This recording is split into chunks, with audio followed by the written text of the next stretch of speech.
Welcome everyone to Survival not Survival Saturday, sorry. Survive Talks, of course, with your host, Survive Combatants. If you guys don't know, this has been it has been a very, very, very long time since I have done a podcast. I think it's been a year and a half since everything went down. And thank you. I believe that's I believe it's been 2 years since we've done a proper one of these. And if I'm not mistaken, last time it was with Distant. So it's been very, very nice. I am excited. Of course, let me introduce the guests that we have on the panel tonight. They're in the green room. They're not here yet, but it's Corn Chat Slop. Okay. So of course we first have everyone in today's video. Shush. We have DistantMemories96, who, if you guys remember, is a big person that has been on the podcast before. He is kind of just our he has really just been like our story guy when it comes to the Resident Evil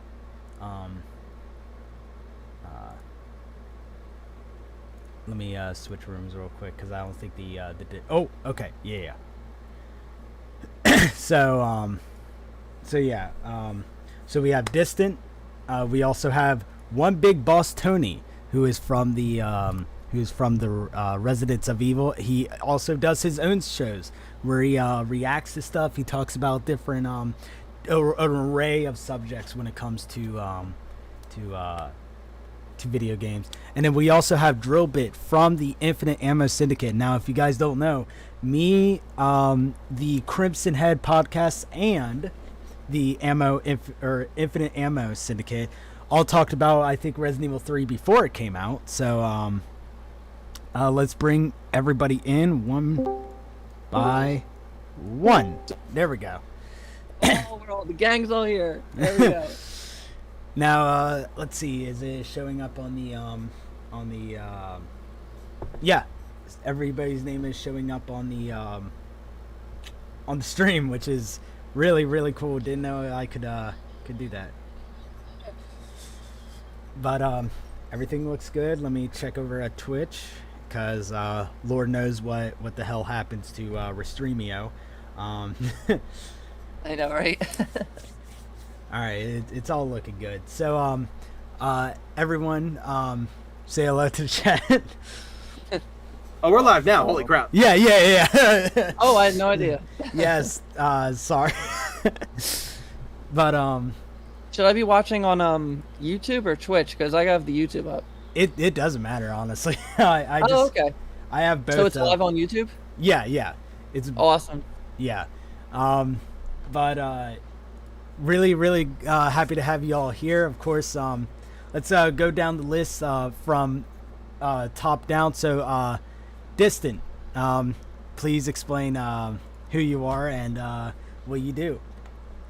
All right. Awesome. So, good evening, everyone, fellow survivors and combatants. My name is DistantMemories96. I'm the official horror writer and librarian for the Residents of Evil Discord and / channel.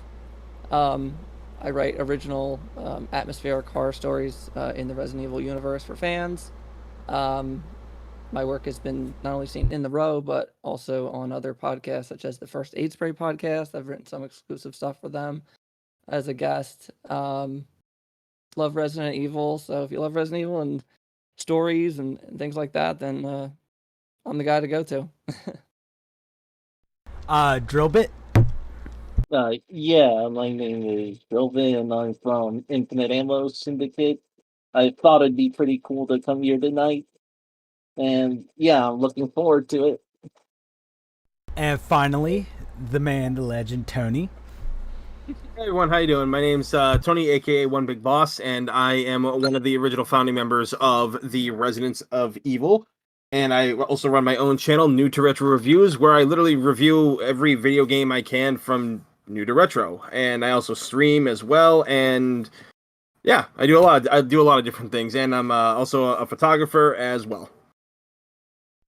All good stuff. And yeah, if you guys want links to everybody's stuff on YouTube, I legit have everyone's links in the description. So like I have Tony's YouTube, Twitch, Twitter. If you guys like his content, even a donation link for Drillbit. I think I have his Twitter, the IAS YouTube and Twitch, and the Discord. And then I have for Distant, it's the Instagram, YouTube, and Twitter. Yep. So I was just gonna say about my channel. So like I said, I'm one of the row members, one of their support team. Actually, like I said, I write Resident Evil stories and stuff for the community. But then I also have my other channel, or my own channel, where I take the stories that I write for the row and I turn them into atmospheric, like audiobooks, videos too. So they're kind of like, if you want the story, you read the row and the other content on there, and then if you want the like audiobook version, that's where my channel does that. So they go hand in hand. It's an honor. But Row Squad, baby, Row Squad. I'm really excited because if you guys don't know, it's been about 2 years since I've done this. So it gets a little jittery with me sometimes. Of course, it's not like I've stopped entirely with content creation. If you guys don't know, because I haven't really made a proper update to YouTube,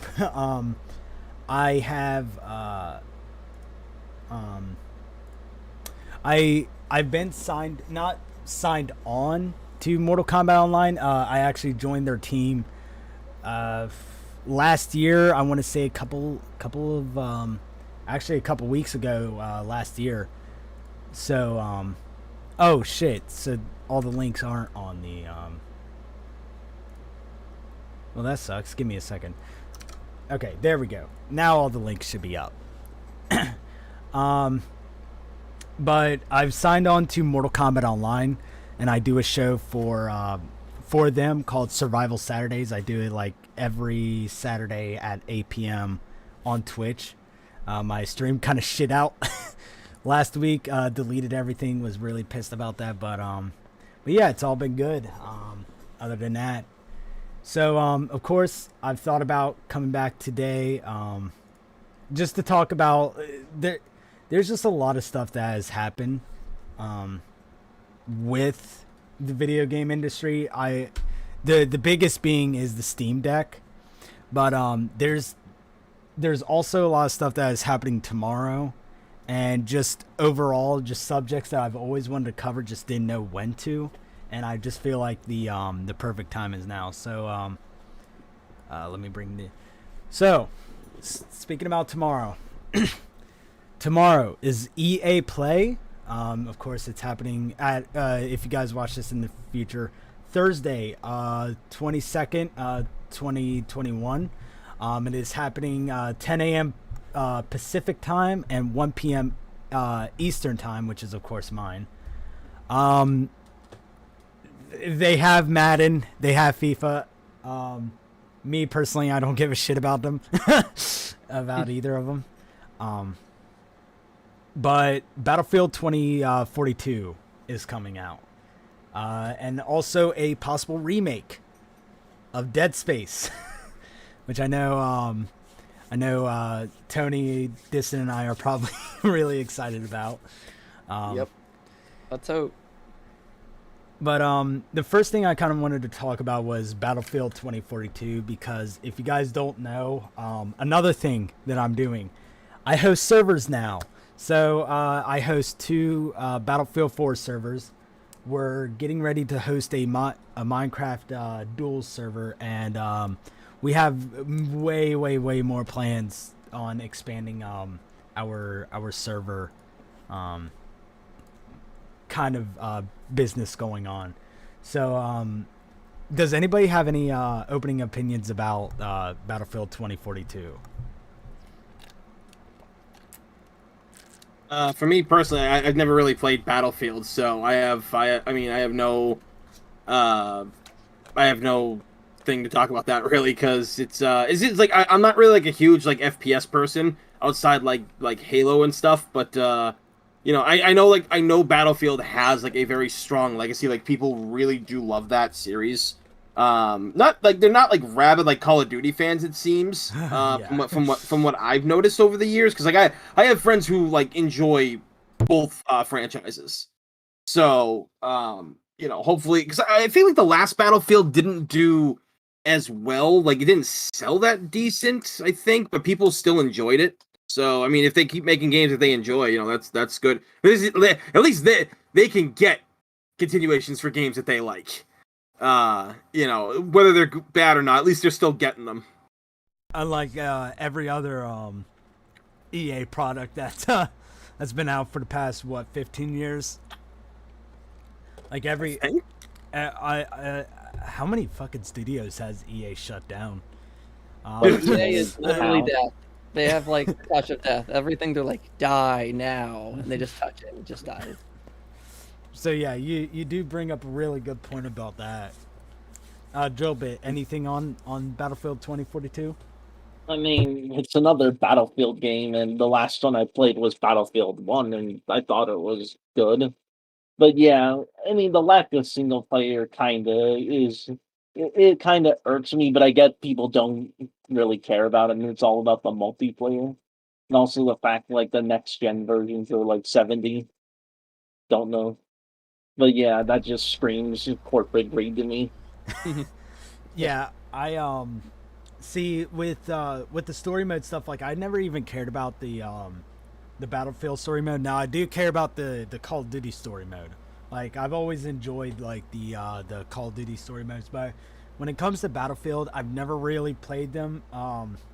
When I do get my Steam Deck, that is actually one of the few games that are on my backlogs. Is I think it was Battlefield 3 and 4's story mode that I wanted to play.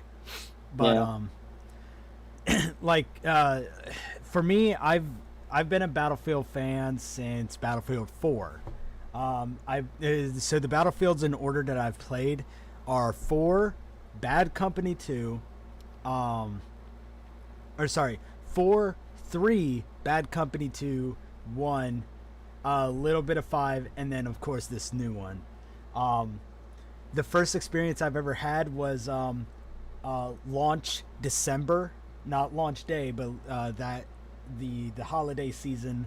My dad bought me Battlefield 4 for the Xbox 360. I have a lot of history with Battlefield. When I was around, when I was working on Killer Instinct stuff, I was active in a mil sim. If you guys don't know what that is, it's military simulation. Basically, like think of Arma and shit like that, but in Battlefield. And then, of course, I've probably poured it at least 800 hours on all consoles, like the Xbox 360, Xbox One, PS4, PC, and then, of course, when 2042 came out. I shit you not. I did some reaction to it on Twitter or Twitch, and I did it back it up to YouTube. but the day before the reveal trailer, my buddy Fatalcade, I made a Mortal Kombat trailer for him. And of course the song I used was Dance with the Dead's version of Kickstart My Heart. And then of course Battlefield 2042's trailer came out. And what was the one fucking song I heard? Kickstart My Heart. And I was like, there's no way. There's no way I've done that I made a trailer and now they're making a trailer with the song. Never know. Watching. Could be. But like there was a lot of stuff that I was excited about. First, wingsuits. Something that I always wanted to play around with when it came to Black Ops 2. Never got it. Secondly, tornadoes seem really awesome. I don't think they're going to be as much of a nuisance as Levolution was in Battlefield 4, and even then I don't even feel like Levolution was that bad unless it was Flood Zone. Then yeah. It's futuristic, yeah, but it's not like Advanced Warfare or Infinite Warfare futuristic, which I'm fine with. If you guys, or for the people in chat that don't know, of course they're doing a new operator system. So you basically pick an operator. They have like a set abilities. Like one gets to use a grappling hook. If you guys play Rainbow Six Siege, one gets to use a dock stem gun. They could pick whatever weapons they want. They said that this was to combat the people that don't play the objective, or not play the objective, don't play the role, which I'm happy with because I feel like people will play more to what they like, because people will play sniper and never put down a spawn. Because people will play medic, never give people or revive people or give people health. People will play support, not do a damn thing when it comes to giving people ammo. And then engineers are just exploding on the wrong things. They don't do the tanks. And yes, Battlefield 2042 is multiplayer only. They're going to do it like Modern Warfare where the story mode's kind of in the multiplayer. So there's that. And crossplay is confirmed. I think they have it to where it's PC, PlayStation 5, and Xbox Series. And then so that's its own pool. And then they have a pool of PlayStation 4 and Xbox One, because it's like who is it? Like Battlefield 4 for the old consoles, like they had to shrink the Conquest large down, or Conquest large maps down because of the old hardware. But yeah, very, very, very excited tomorrow. I'll probably do a reaction to it on Twitch. But other than that, of course, they're revealing a new mode, hazard mode, and then the redacted mode. One I think I heard was a Escape from Tarkov like, which sounds really fun. And then the other is basically a nostalgia trip. Old maps, old vehicles, old weapons. All you can eat buffet when it comes to Battlefield 4 fans. But the one thing that I really wanted to talk about was the brand new IP that is, or not brand new, but they have confirmed that tomorrow they are remaking an old series. It has actually come out that they are leaking that it's possibly Dead Space. Which it's been one of the big rumors for a bit that was being made, and now like this leak is everybody's like, oh, it's like, oh shit, it's real. Yeah. If you guys don't know, they changed their YouTube profile picture for the first time in since Dead Space 3, which was when 3. God, it feels like eternity when that one came out. 2013. Fuck me. Damn, I'm old. I would have been a 8th grade, I believe. God. Oh, so was this like 8 years ago? Yeah. Fuck. Getting old sucks, kids. I was 26 then. Damn. Wait, was I 26? Yeah, I'm pretty sure I'm 20. I was 26. I'm 34 now, so. Fuck math. I don't like. I know they. I was in the Infinite Ammo voice chat before this, and they hit. I forget what subject it was, but they fucking hit me with it, and I was like, damn. I was a freshman in high school. Like, it's weird thinking about it, but yeah, time flies, man. Because it just goes anymore. I don't even feel it. of course, if anybody doesn't know what happened in Dead Space, Dead Space 3 kind of got EA'd, microtransactions, and it really was meh. I mean, it was still kind of a good game. It's just Yeah, I mean, I remember, from what I remember, Dead Space 1 was kind of like Resident Evil 1, but instead of it being a house, it was a space station, like a ship. And then Dead Space 2 kind of took inspiration from, Resident Evil 2, in that sense that it was taking the virus or the alien necromorph thing into the city. Both games 1 and 2 were very strong in the single player area, and that's what it really focused on. And then Dead Space 3 kind of threw a wrench in the works by doing, I believe they did co-op with that one. Yes, yeah, I think so. Let me look at it real quick. You could play it by itself, but I believe there was some kind of multiplayer component to it. Yeah, it had was more or less good or bad depending on who you talked with. I heard it was still a pretty solid game. It had its quirks, but I heard it was still pretty solid. As far as the story, I'm not sure where it left off on. I just remember being Dead Space 1 and 2 being the strongest of the 3 entries. Any thoughts, Tony? I mean, I'm hoping that happens. Like, I'm gonna be honest. I've never played a Dead Space game. I just never got around to playing any of them. Space isn't really my thing. Like, as much as I love Halo, I think Halo has done like the best when it comes to space type stuff. It had like a very just interesting world and story that it built, and everything else that I saw, like any like space games, I just never really cared for that much, unless it was like Alien Isolation, because it's Alien. It's like the best space shit.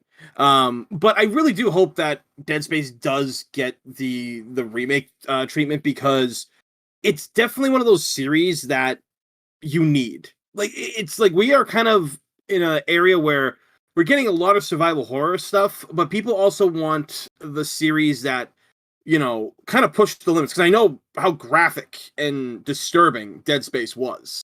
Oh, yeah. That game was brutal. Fuck yeah. That game was brutal. Yeah, like the brutality in those games was insane. Like, not even just like the level of fear, but like it's just like how like gory and how like insane the kills got, and like all the shit that Isaac had gone through and everything. Like, it was really something that it was unique, I feel. Visceral as hell. Yeah, and I think we need that in this day and age. I know Sony's like on a rampage to like what do you call it there? Censor a lot of stuff. We'll be talking about that later. That's the Animore stuff. But worms, man. Yeah, exactly. But like it is something that I feel we do need, because you got to look at a lot of stuff. Like, when you think horror right now, Resident Evil is really like one of the only ones. Yeah, there's a lot of like fan made games that come out that they use. What do you call it? Like like all the Resident Evil fan games that come out and they use. What was it, like Before the Storm or something like that? And, like, a lot of the other ones we cover on Row. Yeah, like all the ones we cover on Row. Those are like all fan projects made like using stuff that already exists, which there ain't nothing wrong with that, because it's amazing to see that like there's fans are like, you know what? We're gonna do it ourselves. And we're gonna do what we can with it. And I always really enjoy when they do that. But like there's a reason why we want the games we want to be remade. Because Dead Space is a legendary game in its own right. It's like how Silent Hill is legendary in its own right. Not that we're going to see a Silent Hill game again, but oh no. but you know, we watch these older things because not just for nostalgia reasons, but they were good for a reason. Like they did things back in the day that I feel a lot of the newer generation doesn't understand. The newer generation of horror fans that have grown up with like the newer Resident Evil games, like the remake of 2 and the remake of 3 and, you know, 7 and all this stuff, right? This is a different time for them because they weren't there when Silent Hill was around. And let's face it, you can't play Silent Hill on consoles these days because they never even friggin' ported them. Well, actually, so sorry, no, it's backwards compatible on the Xbox One if you get the HD collection of 2 and 3. Yeah, but that's not the best version. And what was it, like GOG or whatever it was? Like you can play the games through like that if you have like a computer, but that's, you know, only computer. Not everybody is PC. Yeah, like what was it, like GOG Gaming or something like that? Oh shit! Really? They have? Hold up, let me look. They only have 4. Damn. Oh, did they take away the rest of them? I'm pretty sure that was the only one that's on there. Because I think that like the other ones were on there at one point. I know yes, Silent Hill 4 The Room, yeah. Yeah, it was Silent Hill 4 The Room that was on there, but oh yeah, it is the only one that's on there now. I could have sworn that 2 and 3 were on there. Maybe they're getting them in the future or something like that. I mean, but... 3 and 2 did have PC ports, but they never got re-released officially. Yeah, like that's the big problem. Like, you know, the older ports. I mean, if anybody goes out there right now to try to get a copy of any Silent Hill game, like especially like the first 3, you're gonna be paying out the ass for them. Like they are literally all over $100. Believe me, I found them dirt cheap years ago at like because I collect retro games and stuff, and I just went to an online yard sale site, and there they were. Like they were in a box full of these other things. I was like, how much is this box? And the guy goes, oh, just give me 25 for all those. And I was like, okay. And it had 2 extra copies of Silent Hill 3. So I was just like, okay. Like I'll just take, and this is like about like, you know, like 5-6 years ago. So, you know, they weren't expensive then. Now, like I pretty much got them for free, and now they're worth like triple digits. So that's the problem. It's like, you know, we need these older games to come back, especially ones like Dead Space, because it was just so unique. Exactly. And see, like I went on a classic game buying spree. Because I was actually afraid of both the PlayStation 5 and the Xbox Series, because of the fact that there was like heavy rumors, which of course is true because Sony sucks, of backwards compatibility with the PS5, and then of course with the Xbox Series X doing what the Xbox Series does, playing old titles using the discs. So I thought like, oh shit, I better buy these games now before they start jumping up in price. I think I have it somewhere, but I bought this Silent Hills for the Xbox because I knew like they were way too much on PlayStation 2. Yeah, PlayStation 2. So I bought let's see, I got Silent Hill 2 for $40. I got Silent Hill 4 for $44. Silent Hill Downpour, I paid, I think to import it was around $50. And really? Yeah, it's I think I paid around there because I had to import it from Japan because I liked its cover. Oh, okay. Yeah, I was gonna say because like I was gonna say like Downpour's. Oh wait, shit, Downpour's. Oh, that jumped to $60. Okay, yeah. Like yeah, I was like, that was a game that everybody freaking hated too. Like, I know. I was kind of That's why I was like confused. I paid for the Japanese version of Silent Hill 2. It was really cheap. It was $16. I spent on that. I was like, I guess it helps. I guess it helps with the region lock thing, and most people are just buying American copies to play on Xbox One.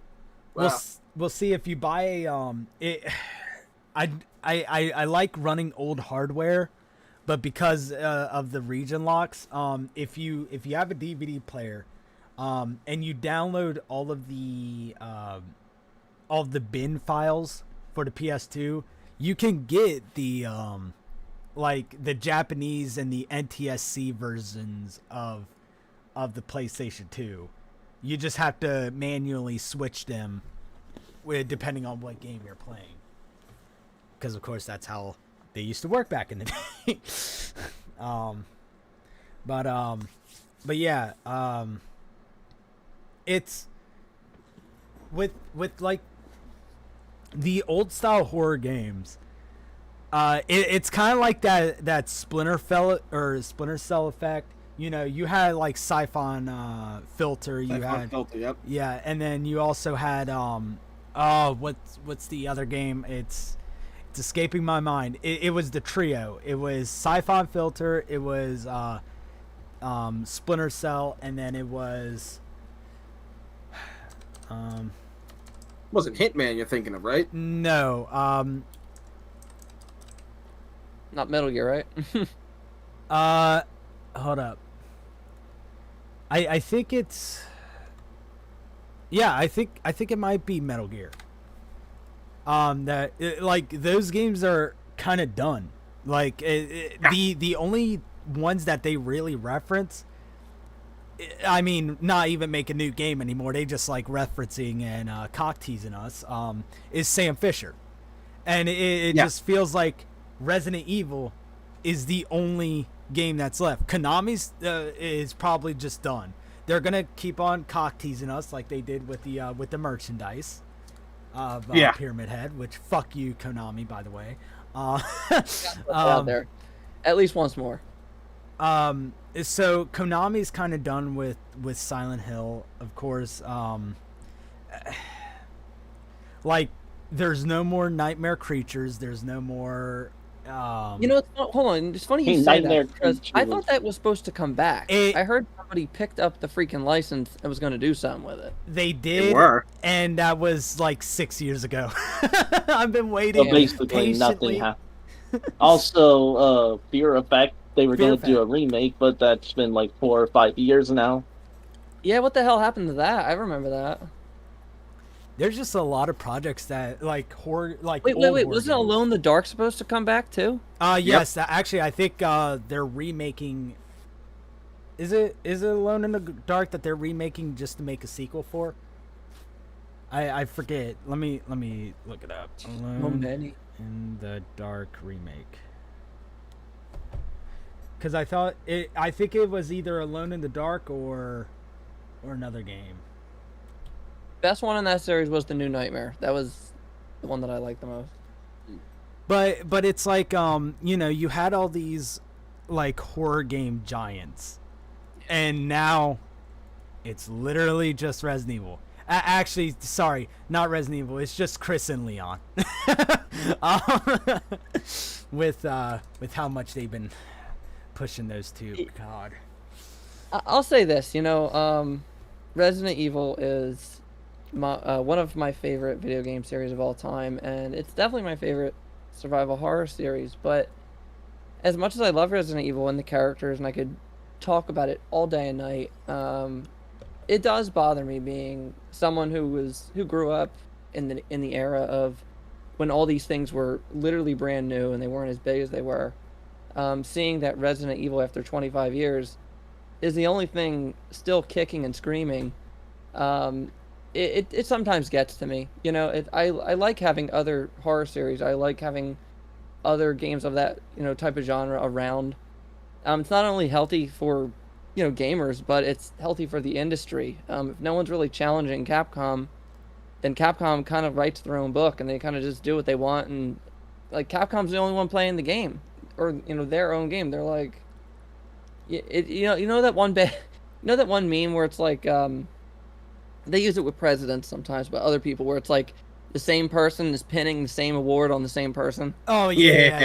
Yeah. That's exactly what Capcom's doing. They're like, Capcom made, you know, Resident Evil Village.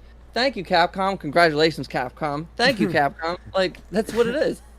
They're the only ones in the ring. I mean, I thought that we were gonna have something great when, you know, the main guy who made Resident Evil, one of the guys, his name escapes me. What's his name? The guy that made Resident Evil? Shinji Mikami. Yeah. When Mikami did Tango Games, and he was doing Evil Within. I bought Evil Within 1 and 2. I fell in love with those games. I absolutely loved both of them, especially Evil Within 2, which I think still to this day is criminally underrated. And I was so excited. I was like, oh my god, Silent Hill's gone, but we have Evil Within now. Okay, so now we have Resident Evil and Evil Within. Great. And he made 2 games, and now he's making Tokyo Ghostwire Tokyo. Ghostwire. Yeah, Ghostwire Tokyo, which I don't know how that looks. I mean, to be honest, I'm not really that crazed about that. So I was kind of hoping for Evil Within 3. Like, keep it going. It doesn't have to be Sebastian, but for Christ's sake, like, I mean, 2 games. the big problem that we have in the gaming world now is that the landscape of gaming has changed even over the last decade, and big time companies don't understand what fans really want. They are very detached from what fans want. Nintendo is like one of the biggest offenders of this. Capcom is one of the biggest offenders for this for a long time, and in many ways still are. The company has been changing over the years. Resident Evil came back very strong with like Resident Evil 7 after the backlash of RE6, and the Revelations series, people enjoyed those for what they were.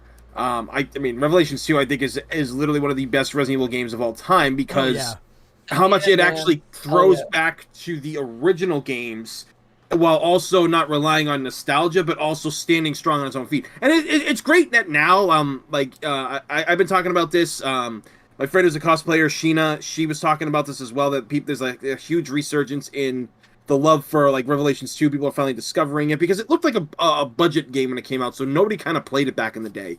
Plus the backlash with Claire not having Alison Cord as a voice actress anymore, that caused a lot of people to be turned off. But what these companies do is, if you don't have competition, you're not going to change your ways. And the thing of it is, Konami, they just completely shifted gears with everything. They don't care about making games because the games they make don't make the money that they want.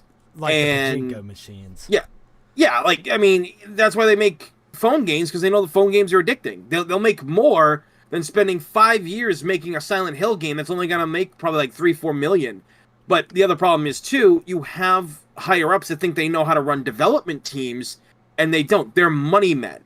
And, they're very disconnected to what the fans want, and they only will listen when the money talks. When they start losing money, that's when things change. Now, granted, Resident Evil 6 made a fuck ton of money. It was like out of like all the Resident Evil games that came before it, it beat out what even Resident Evil 5 made. And 5 was a huge selling game back in the day. But they changed because people blasted them for it. And now, like, what companies do is, now, this is the other problem. If one game starts selling really well, they're not going to focus. Okay, so, better example of this. Competition. Kichi Inafune obviously had left Capcom at one point because he was having a rough relationship with Capcom at the time. The cancellation of Mega Man Legends 3 and a bunch of other Mega Man games that were in the work, they all got canceled, and Mega Man was essentially just a shell left in the basement of Capcom, pretty much. Yeah. And eventually, when Inafune began his own studio, and Mighty Number 9 became the fastest-selling Kickstarter of all time, for the time that it came out, I think more been... I think like Shenmue beat that and everything. Shenmue 3. Yep. But and Bloodstain as well, I think, too. That's right, Bloodstain. Yeah, because again, another company that's an idea from the people who made a great series that they don't do anything with anymore. But they made, they made history for this, and it made Capcom worry, which is why we got Mega Man 11, which is why Mega Man X was added to MVCI, in my personal opinion, was because they needed to beat out what Mighty Number 9 was. And then, eventually Mighty Number 9 came out, and it was broken as hell. Like, people, it was a terrible fucking game. But you see what I'm saying? Like, if there's no competition, nothing changes. Or, if they start losing money, like you look at Street Fighter 5. What is, like, Street Fighter 5 like was losing out to things like what do you call it? And yeah, they were losing out to Tekken, Dragon Ball Fighter, Guilty Gear, Guilty Gear Strive, Killer Instinct anyways too. Yeah, Mortal Kombat. Killer Instinct as well, when you look at Killer Instinct, because Killer Instinct has like it's weird. Killer Instinct comes out in 2013 and has the best netcode of pretty much any fighting game that's out there right now. Oh yeah, it's because of rollback. Yeah, Which, exactly. It's weird Like, that all these Japanese games don't have fucking rollback, but like this new Nicktoons game comes out and it has a rollback netcode, and it's like, dude, what is wrong with y'all, man? Well, people have been asking for this. I mean, not to get too far off topic from what we're talking about, but you know, when it comes to fighting games and rollback netcode, Japanese developers don't understand that because Japanese developers don't understand the competition in many ways. They don't understand the need to fight people all over the world, this kind of thing. You know, that they only keep it like kind of local to them. Yeah. They're very, you know, out there. And I mean, like the dev team working on Street Fighter 5, because they've changed up so much, they have actually done an amazing job, and what they're planning is been very amazing from what we've seen. It's a huge change from how they handled Street Fighter 5 for the last 5 years. So, but you know, that's the thing. Like when devs start listening, it does good. But it's the smaller devs that generally want to do things better and want to do things good. Like, what's a good example? Way Forward Studios. They made the DuckTales remastered game, right? They're in charge of the Shantae series, which is really amazing. And now they're working on the Advanced War remakes of 1 and 2. And don't forget about River City Girls too. That's... Yep, River City Girls. I forgot about that one. Like that was again, like all properties that they don't own. They're a smaller dev company that they're more passionate about it because they're, for the most part, like, you know, American run games. And even look at like the team that made like Streets of Rage 4. I mean, they're a French company if I remember correctly, but they're smaller. But they wanted to make a game that Sega had completely abandoned for nearly like almost like 25 years. So, you know, when you give these smaller devs a chance, they can do. Another example I always give too: Yacht Club Games, Shovel Knight. Look how much support Shovel Knight got for years. Not only was it heavily backed by people because of how beautiful it looked, but they gave us free DLC for the game. Then they continued for like 8 years making DLC. So these smaller devs, they're hungry to work. They're hungry to make games because they understand. Japanese, like a lot of Japanese development ones, and even bigger like companies, they don't understand because it's more so a business than anything else, and they've forgotten where they come from. I mean, look at Nintendo. Like, they just released what's coming to the Nintendo Switch for their Super Nintendo section, and it's 3, like, no-name games. More of a reason why they don't understand, you know, their fan base and what people really want. They don't want to spend money half the time. It doesn't look like they want to work with other companies. Like, you don't see a lot of Capcom games on there that there should be there, you know? You don't see, like, Mega Man X1, 2, and 3, or Mega Man 7 for the Super Nintendo. Well, to be fair, we have the Legacy Collection, so it's most likely just the companies want to keep it for themselves. Yeah, it's just the collections. Yeah, it's true, but also the collection. If I remember correctly, the original Mega Man Legacy Collection or the X Collection doesn't work well on PC or Switch. No, it works fine on Switch. It's PC that doesn't work well on. But yeah, like I was saying, like, you know, if big companies want people to respect them, they have to listen. I mean, we're not in the dark ages. Twitter exists. They can go to Twitter, and I'm not saying like the fans are all correct as a collective, but if you start asking the real questions and you start seeing the similar thing pop up for an answer. I remember like when Capcom, like I think it was like 6 years ago, like when they made like a thing online saying it's like, hey, like, we want to know, what other games would you like to see remakes of or continuations of? And there was ones for like Dino Crisis, Onimusha, Beautiful Joe, you know, a lot of games, and people really wanted Dino Crisis. Now here we are, you know, 6-7 years later, and Dino Crisis is all but dead. And again, segueing into something else for real quick, the other reason why you will never see Dino Crisis, Power Stone, or a lot of other Capcom games in the future is because Breath of oh god, well, don't we got Breath of Fire 6, but yeah, on mobile that effectively killed the franchise. But the problem is, it's Monster Hunter that's making the problem right now. Not like saying it's a bad thing, but Monster Hunter World sold stupidly well because of how fun it is with its multiplayer, its co-op. You know, people really enjoyed what Monster Hunter World brought to the table. And it just makes more sense. It's like, hey, Capcom, you know that this is a game that people are playing together and solving things, right? You do the same with Outbreak. I know Outbreak didn't sell well. You gotta say Outbreak. Yep. I mean, like, technically Outbreak 1 and 2 sold better than RE1 and RE0 on the GameCube, which is nuts. But, you know, it just shows you that they're gonna focus on Monster because what did we just get now? We got the Monster Hunter Stories series now. It's like they finally broke the West into Monster Hunter, and now like they're gonna be their bread and butter because it's outsold even Street Fighter 2, which has been their reigning champ for fucking decades. Oh my god. So, you really got to look at like the fact that they're going to keep focusing on that. Again, more so the reasons why bigger companies don't see the picture. Just because you got one franchise selling well doesn't mean everybody that loves Capcom wants to play it. Now, I don't particularly like playing Monster Hunter. I only play it with my friends when they want me to.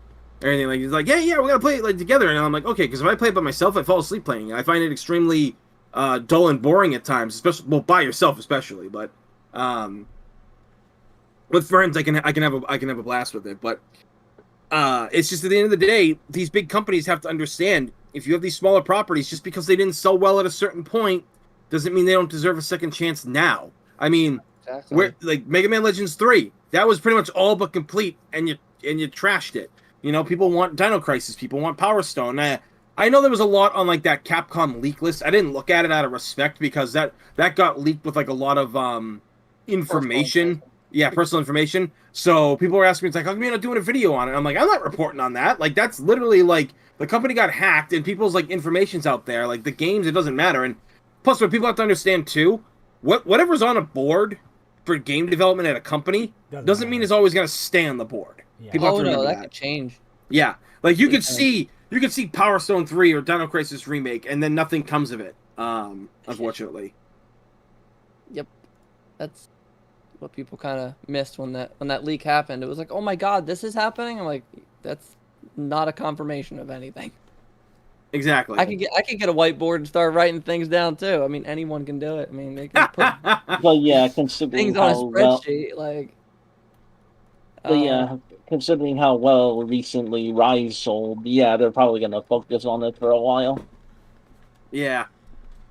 Like, the thing is that I like with how well Resident Evil 2 and I guess 3. I didn't like 3 all that much, even though 3's my favorite fucking Resident Evil. Same. I couldn't stand the remake. the way that I looked at it, Survive. Look, you gotta look at it like this. And I go through my own growing pains with 2 and 3 remake because as much as I love them, I have huge bones to pick with both of them. But the way I looked at it is, if you play Resident Evil 2 remake and Resident Evil 3 remake, and you totally wipe clean, like I'm talking, take like the entire gallon of bleach to your brain and just wash the memories of the original 2 and 3. If you just judge them as just this is Resident Evil 2 and this is Resident Evil 3, meaning like they're new versions, they're completely fine and they work and they're amazing games. But the minute you remember, wait, wasn't there like another version that came before this that had this and this and all this, then you get disappointed. Then it's like a one-way trip to disappointment town. You're just like, nope. I just see That's how I've learned to live with it. with the success of like RE2 and 3, Mhm. I'm hoping that more companies do this, but like the leak about it being Dead Space has me really excited, just for the fact that like we all said, it's been 8 years since we've had, and like Dead Space back then really shocked a lot of people. Like, really fucking shocked a lot of people. And People like, now I'm up now. yeah. So like, for it to come back, like I don't want to say I want to get excited for it, because you also got to remember this is EA. Yeah. But at the same time, it's like, hey, that Star Wars game they made was pretty good. Oh, the Last Jedi. Order? No, Jedi. No. Fallen Order. The first player game. Yeah, the one with the orange hair kid. Jedi Fallen Order. Yeah. Okay. Yeah. Yeah. But That was good. It, like, what's it called? Like, I feel like maybe EA might do some stuff with some with some properties that they haven't had. I just hope that whoever's behind making it is actually competent in making a survival horror game. Because I mean, bare bones, that's basically what Dead Space is. It is a third person survival horror game. I'm hoping that they don't do jump scare galore. I hate that shit. Not because I'm scared of it. It's because of the fact that it's just cheap. Like the difference between like, you know, say the jump scare stuff versus Resident Evil 2 remake is that Resident Evil 2 knows how to make you feel uneasy. It's all about environments. Like you can see the wetness on all the floors in the wall. Like, you know, the first not the first zombie, but the dead officer from the it's on the east wing or something, I believe it was. Yeah. Actually, I think it's the west side. West side, yeah. Yeah, the west side halls. You know, where you're picking up his head and his jaw just drop. It's like, you know, that's those like subtle little hints of like, you know, it's really the atmosphere and the mechanics that count.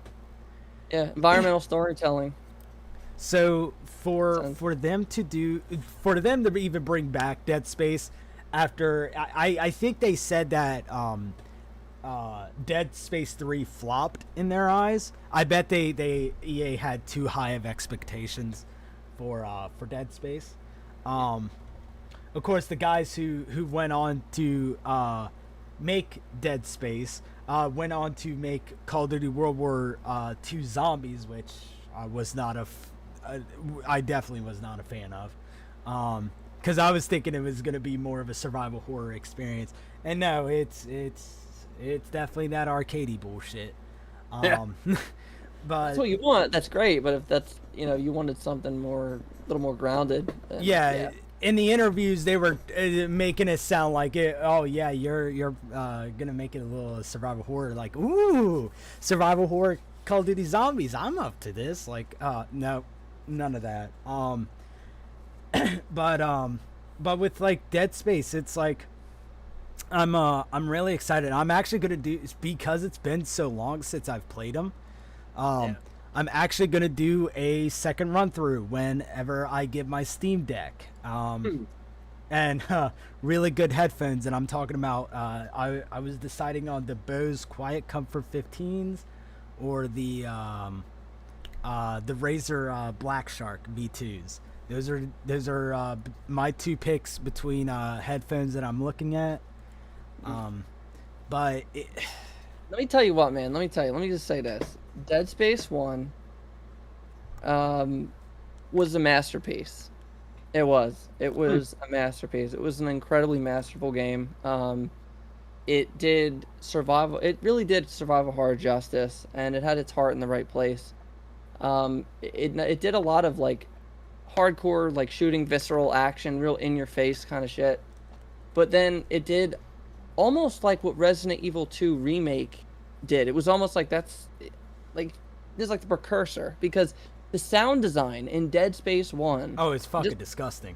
Oh, it was it was horribly terrifying. Like, oh my god, you would hear shit that you'd be like, is something around the corner? Is it, you know, is it in the ship? Is it in the vents? Like, you would hear banging, and then you'd go turn the hallway and you wouldn't hear anything. And then one hallway I remember specifically, you were like walking down and you heard, I mean, this was masterful right here. You're walking down the hallway and you heard banging on like against the wall, and you're like, what the hell is that? And you keep going, and then you literally turn the corner and it's a dude all like incredibly messed up and ripped to shreds, and he's somehow still alive or whatever, and he's banging his head against the wall, and there's just blood just getting smashed, and then he just dies. And it's like, you're like, what the hell? And then like it was terrifying. It was totally jarring. The game scared you when you were fighting enemies, because you had to shoot, you know, specific body parts to dismember them, and you were shooting off arms and legs, and these things were still crawling at you like. Yeah, it wasn't like headshots only. Like, I mean, no, certain enemies, like, you had to literally dismember certain ways. Like, okay, one enemy I remember specifically, you had to shoot in a specific spot because if you shot them in the stomach, then the stomach opened up and there were like baby things that would crawl out at you. I don't know if that shit would even fly today. No, Honestly, the game was fucked up. It had crazy shit to it. And the same could be said about the sequel. So my message to EA and the team behind it, like, basically good luck. Because if you're going to bring back Dead Space, all that I ask is that you honor the series, you honor the legacy that it left behind, and you do it right. Because if you do it wrong, they're going to catch shit for it. And it's just not going to be done right. It's going to be disrespectful. And, the team at Visceral Games, when they were employed, they did a phenomenal job. They cared about the craft of making an interactive experience of it being a video game. They cared about the genre, survival horror. They were big Resident Evil fans and everything like that. And again, they had their heart in the right place, and that they carried that with 1 and 2. The EA got a little, greedy, money hungry, so they probably, influenced them to go in a direction that probably the team really didn't want to do. But they were like, well, they're paying our bills, so that's what they want. They want this kind of game now. So that's why they turned Dead Space 3 into what they got. Exactly. But, and also, I think this needs to be said, with that respect. Resident Evil, was like the, one that put survival horror on the map. And it was mainly a third-person, game, whether it was fixed camera or was over the shoulder. It was mainly a third-person game. Now they're doing this first-person thing. There was a lot of backlash with it. Over time, we've either gotten used to it, or there are still some people that are quite indifferent, and they're like, get this garbage out of here. I don't want to play that. That's not Resident Evil. I'm people. There's just people that aren't like, they're not really receptive of it, and they want the old style back, whatever that means. Well, you're very right about that, because when you look at how the series progresses. Now, Resident Evil has been a series that has changed throughout the years numerous times, and that's fine. But this is something that companies do, and they shouldn't do. They try. Like, this is actually why Guilty Gear Strive is kicking ass on all fronts, like it's doing. They changed things in Guilty Gear Strive, so there's things that they had to take out to make room for to improve.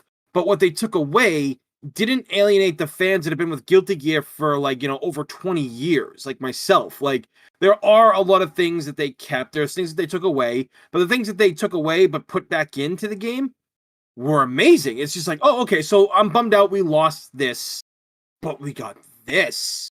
Right. And the thing of it is, a lot of companies, and that's not just gaming, this is everywhere, they focus on the power of nostalgia too much. And that's one of the reasons why I was afraid if if somebody tries to take a new Silent Hill game or a Dead Space game, are they going to understand? Because Maximilian had made a point about Killer Instinct. He's like, if there is a new Killer Instinct made, who's going to make it? All the people that worked, the 2 companies that worked on the different seasons of Killer Instinct are now all gone. Like, they and been Phil split Spencer up. Talked about it. He's like, yeah, we're not. I mean, we want to do Killer Instinct, but we're not doing it until we can find someone that's competent into making one.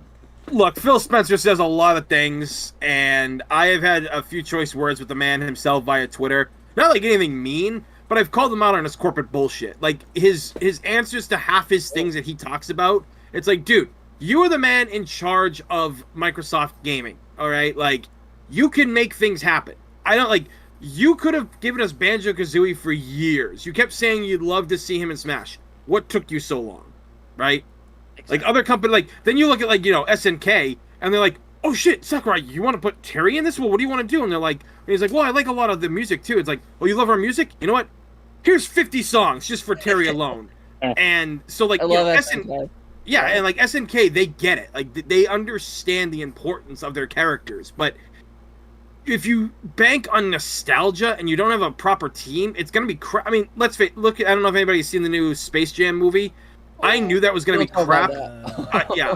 I knew that was gonna be crap. Yeah, but it was garbage.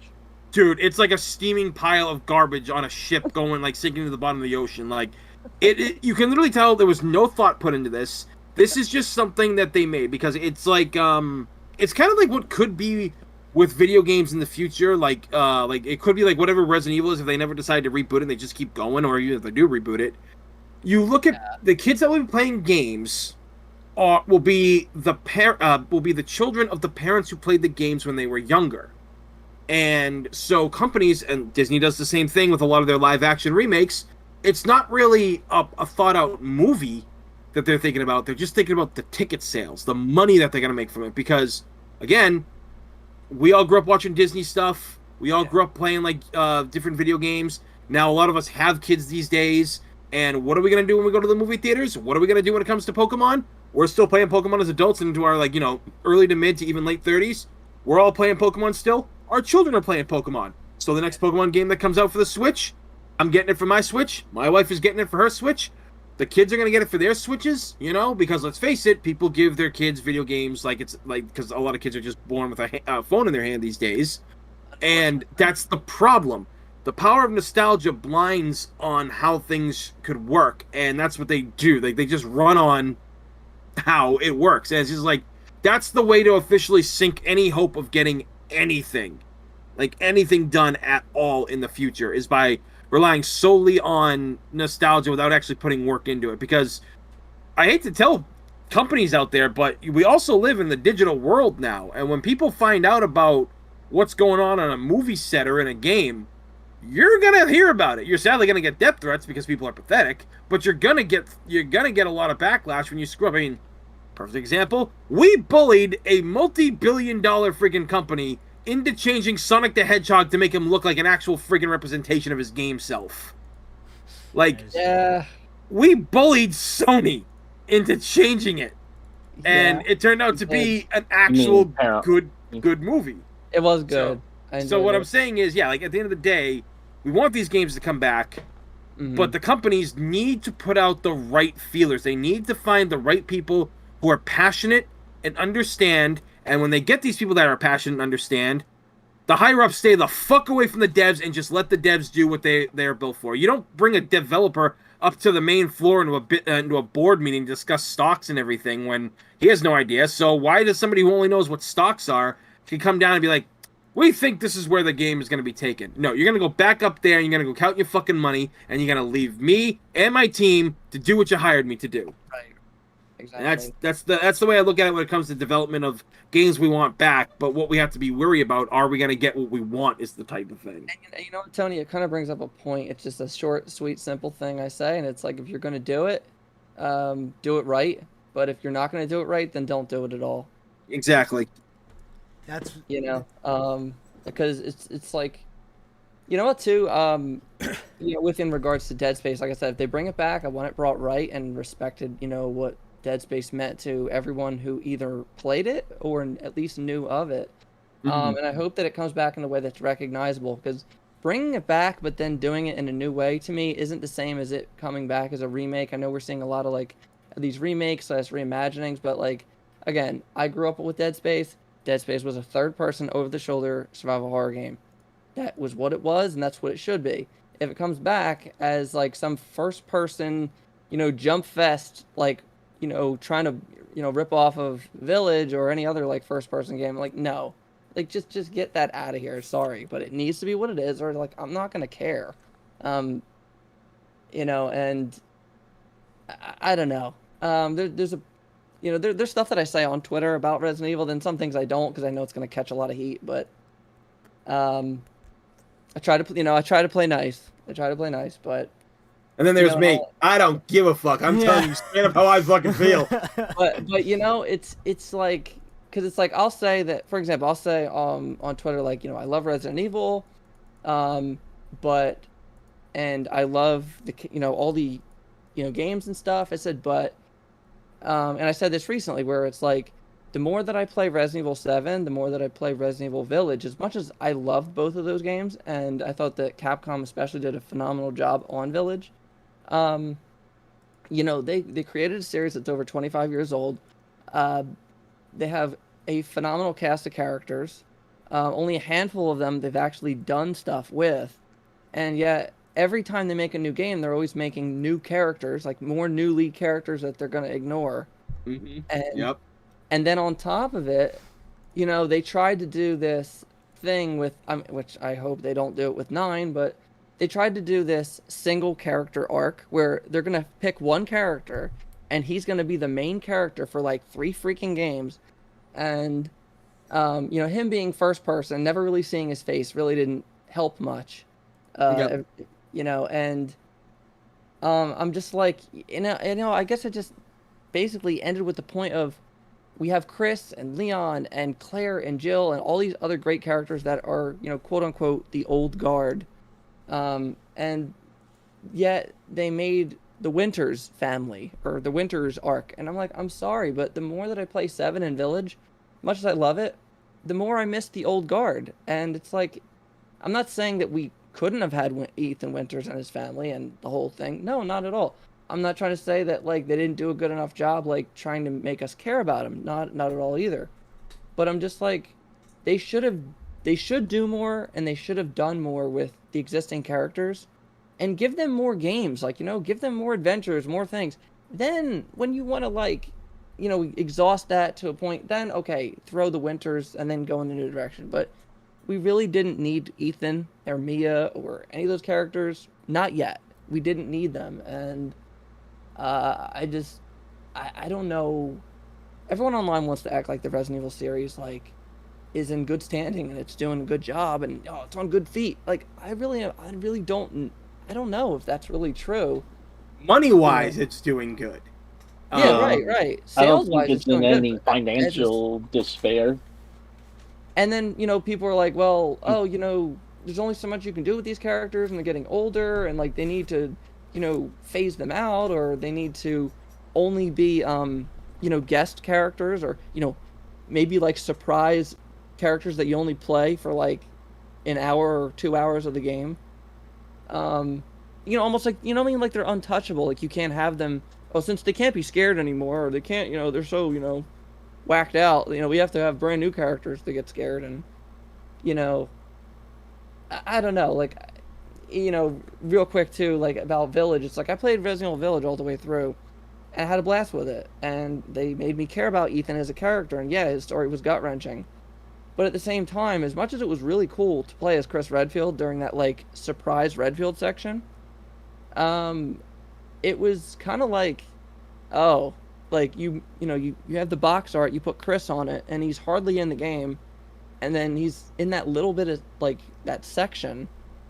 And then I'm like, why did you even, like, Chris could have, like, not even been in that game. Like, I don't know, he was there, but and he wasn't. That little section was, like, it was cool, but I don't know. It was, like, it was just kind of like, yeah, I don't know. Honestly, judging by the box art, I thought there would have been a different twist or something. Like, maybe it was a fake Chris and it was a Lycan or something. I still haven't played the game, by the way. I still haven't played it. Oh, okay. Well, I guess we can't, like, talk about that then, but... I've been waiting. Damn. Oh, Christ. Damn, Christ. you still haven't played it, though? Huh? I didn't spoil nothing, right?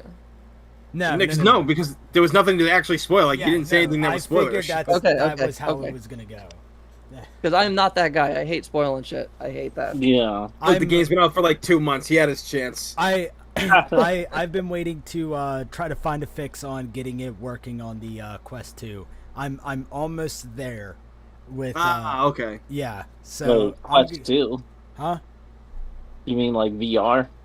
Mm-hmm. Yeah, there's a way you could play VR flat games in VR, and it actually worked because I'm not paying $300 fucking dollars or $400 for to play Resident Evil 7 and that be it. No, I'm playing Resident Evil 7 and 8 on VR on my PC. That's pretty much that's all that's there is, like, RE7. That's the only, like, good VR game. People get on me about that on Twitter when I go about that. It's like, dudes, it's like motion controls for the Wii. It's a fucking gimmick. They're gonna suck you in, and they're just gonna make games that are subpar. They're gonna, and like the VR headset games that they made at the beginning were like $30 tech demos. Yep. That's why I bought it on PC. Now I play Now I play Pavlov. I play Payday 2. Like all those games are really fun on VR. I need to play As you were saying, Half-Life. We did have Half-Life Alex. Yeah, that's I need like to the play best. Half-Life. That's like the best tech. That's like the best showing for VR so far. Yeah. Oh, yeah. That's right. I keep forgetting that was a thing. I guess like a lot of people kind of like dismissed it because it wasn't like Half-Life 3. But yeah, like that's the problem. It's like people have to learn that gimmicks are a big issue. like I love the Wii. Don't get me wrong. The original Wii was fantastic, and there were a lot of great games that came on at that work. And if you were a light gun fan, holy fuck, did you have a plethora of great games for the light gun? Yeah. I mean, also No More Heroes was really good. Yep, No More Heroes was excellent and ran really good on that. Dragon Ball Z Budokai Tenkaichi 3, to actually do the super moves, you have to do the poses that the characters do. So you gotta like put your hands together for a Kamehameha and shit like that. You gotta like do Final Flash by like putting your hands out side by side, like like opposite one another, like he does in the show, and then bring them together and press the B button. Like that stuff was inventive, but again, there wasn't a lot of games that really utilized these things, and VR was one of the biggest. Now people are like, oh, well, it's first generation VR, cut it some slack. I'm like, if we can make something like Resident Evil 7 and that the Half-Life one, what's the excuse for anything else? Like, come on. Like, I'm sorry, and Village should have been. If Village was in VR, I would have gave that game a much higher score than I gave it. And as much as I don't like VR and gimmick and shit like that, that game actually would have been way better than RE7 was in VR, in my opinion. I think the reason why they took out VR is because I guess they were worried about motion sickness. That's the reason 7 was so much slower paced. Sickness. Like everyone's talking about motion sickness, and I guess I'm different because like I could play like Thrill the Fight, and like everybody uses the what is it, the what's it called, where you have to use the analog stick to like teleport and shit, and I cannot stand it. I have to like tilt my head and bob and weave and shit like that because moving like that is unnatural to me. So like I don't know how bad motion sickness is for everyone else, but I know for me it's like non-existent. Yeah, it's non-existent for me, but I have friends that do have motion sickness, and they fight the sickness to play these games. They try to like overcome it. Sometimes they can, sometimes they can't. Like I have friends who literally they can play Resident Evil 7 and Village. They can't do it in like one sitting. It might take a couple of tries. Yeah. But they can't play the Dark Side Chronicles because the Dark Side Chronicles is literally like, oh my god. Oh yeah, with the whole shaky cam thing. I think the reason they did it was because they wanted it to be more cinematic. Yeah, they wanted you to actually be the character you're playing and see, like, you're looking through their eyes. Because when you play Dark Side Chronicles, they give you the option to play as two characters. And you get to see what that character does and goes through in each scenario, which I always thought was kind of cool. Nobody really talks about that. It doesn't really change things that much. It's just a smaller, different view of perspective, and I always enjoyed that about Dark Side Chronicles. But yeah, like, one of the problems with Dark Side Chronicles is to get S ranked, you have to get headshots, and getting headshots is fucking impossible. Especially, like, I remember, like, one part, like, after Leon gets shot and Claire finds him in the sewer, and they team up again, they start moving through the sewer. It is so fucking dark in the sewer, you can't see shit. So getting headshots is next to impossible in that. And then when the camera's like going all over the place, it's like good luck. Exactly. Yeah. And a headshot isn't even dead center in the head or the face. It's the top right corner of their head. When the little reticle starts blinking, that's when you fire to get the headshot. And I'm like, that's not a headshot. That's the top corner. You're blowing off his head. No. See, Here's I was gonna say about the motion sickness thing. I've been a gamer for over 20 some years, and I've played all kinds of different games. Well, some of my as far as first person games, I have a ton of favorite like FPSs. Obviously the original Halo, and I love the Time Splitters series. Absolutely love that series. Yeah, I have both of those on Xbox original. Yeah, they were fantastic games. I played the shit out of them games, like day in, day out, night. I mean, it was a blast. So I thought I was fine, But let's just say I can't necessarily say the details, but there was an experience I had where I was playing something, and it was a certain way, and it was first person, and I was like, oh, like why all of a sudden do I feel a certain way when like I've been playing games all these years? Why am I now discovering this? I was like, maybe I didn't eat something that day or nothing, but no, I ended up finding out that I have like a pretty bad you know uh, motion sickness issue. So for years I didn't play, and I hated Seven. Um, and I was scared about playing Village. Um, but anyone who's in the Resident Evil community, I kind of made a thing about it, like a story about how I kind of overcame it, and I was able to adjust the settings. I think it was turn off the wobble, and what I have to do is in the sensitivity settings, I have to have it like incredibly low. Um, and then I can play it and it's fine. And I think I have to sit a certain feet away from the TV. And it's the weirdest thing because, like I said, I can play all kinds of games. I can play FPSs, but what people need to understand with people with motion sickness issues is, especially with something like this, where you can play first-person games because all that they are really is a gun on a stick kind of thing. It's your character really is the gun. It's like what you are. You're the gun. But when you play a game like Resident Evil 7 or Resident Evil Village or even something older, like Condemned on the Xbox, or another old one, you might know this one, Tony. I think it was for the original Xbox called Breakdown. Yep. So with that game, it was all like first person. You were doing like fight combos and crap. It was very experimental. Not really sure how well it paid off.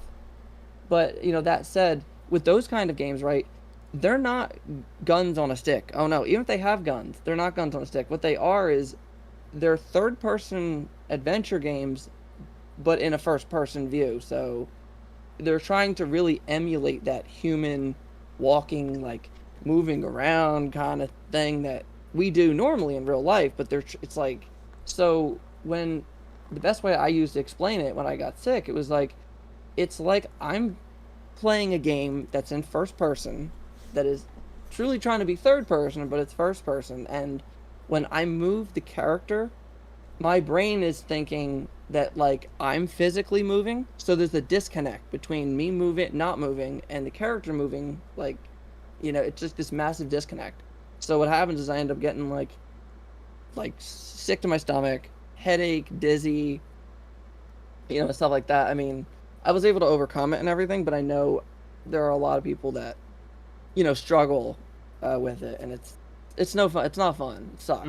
It really sucks. And especially when, for example, if Resident Evil is your favorite series, and it's not like 7 and 8 aren't a spinoff. They're the next freaking entry. So if you can't play those games, then you either have to watch somebody play it, and get the story that way, or read stuff online.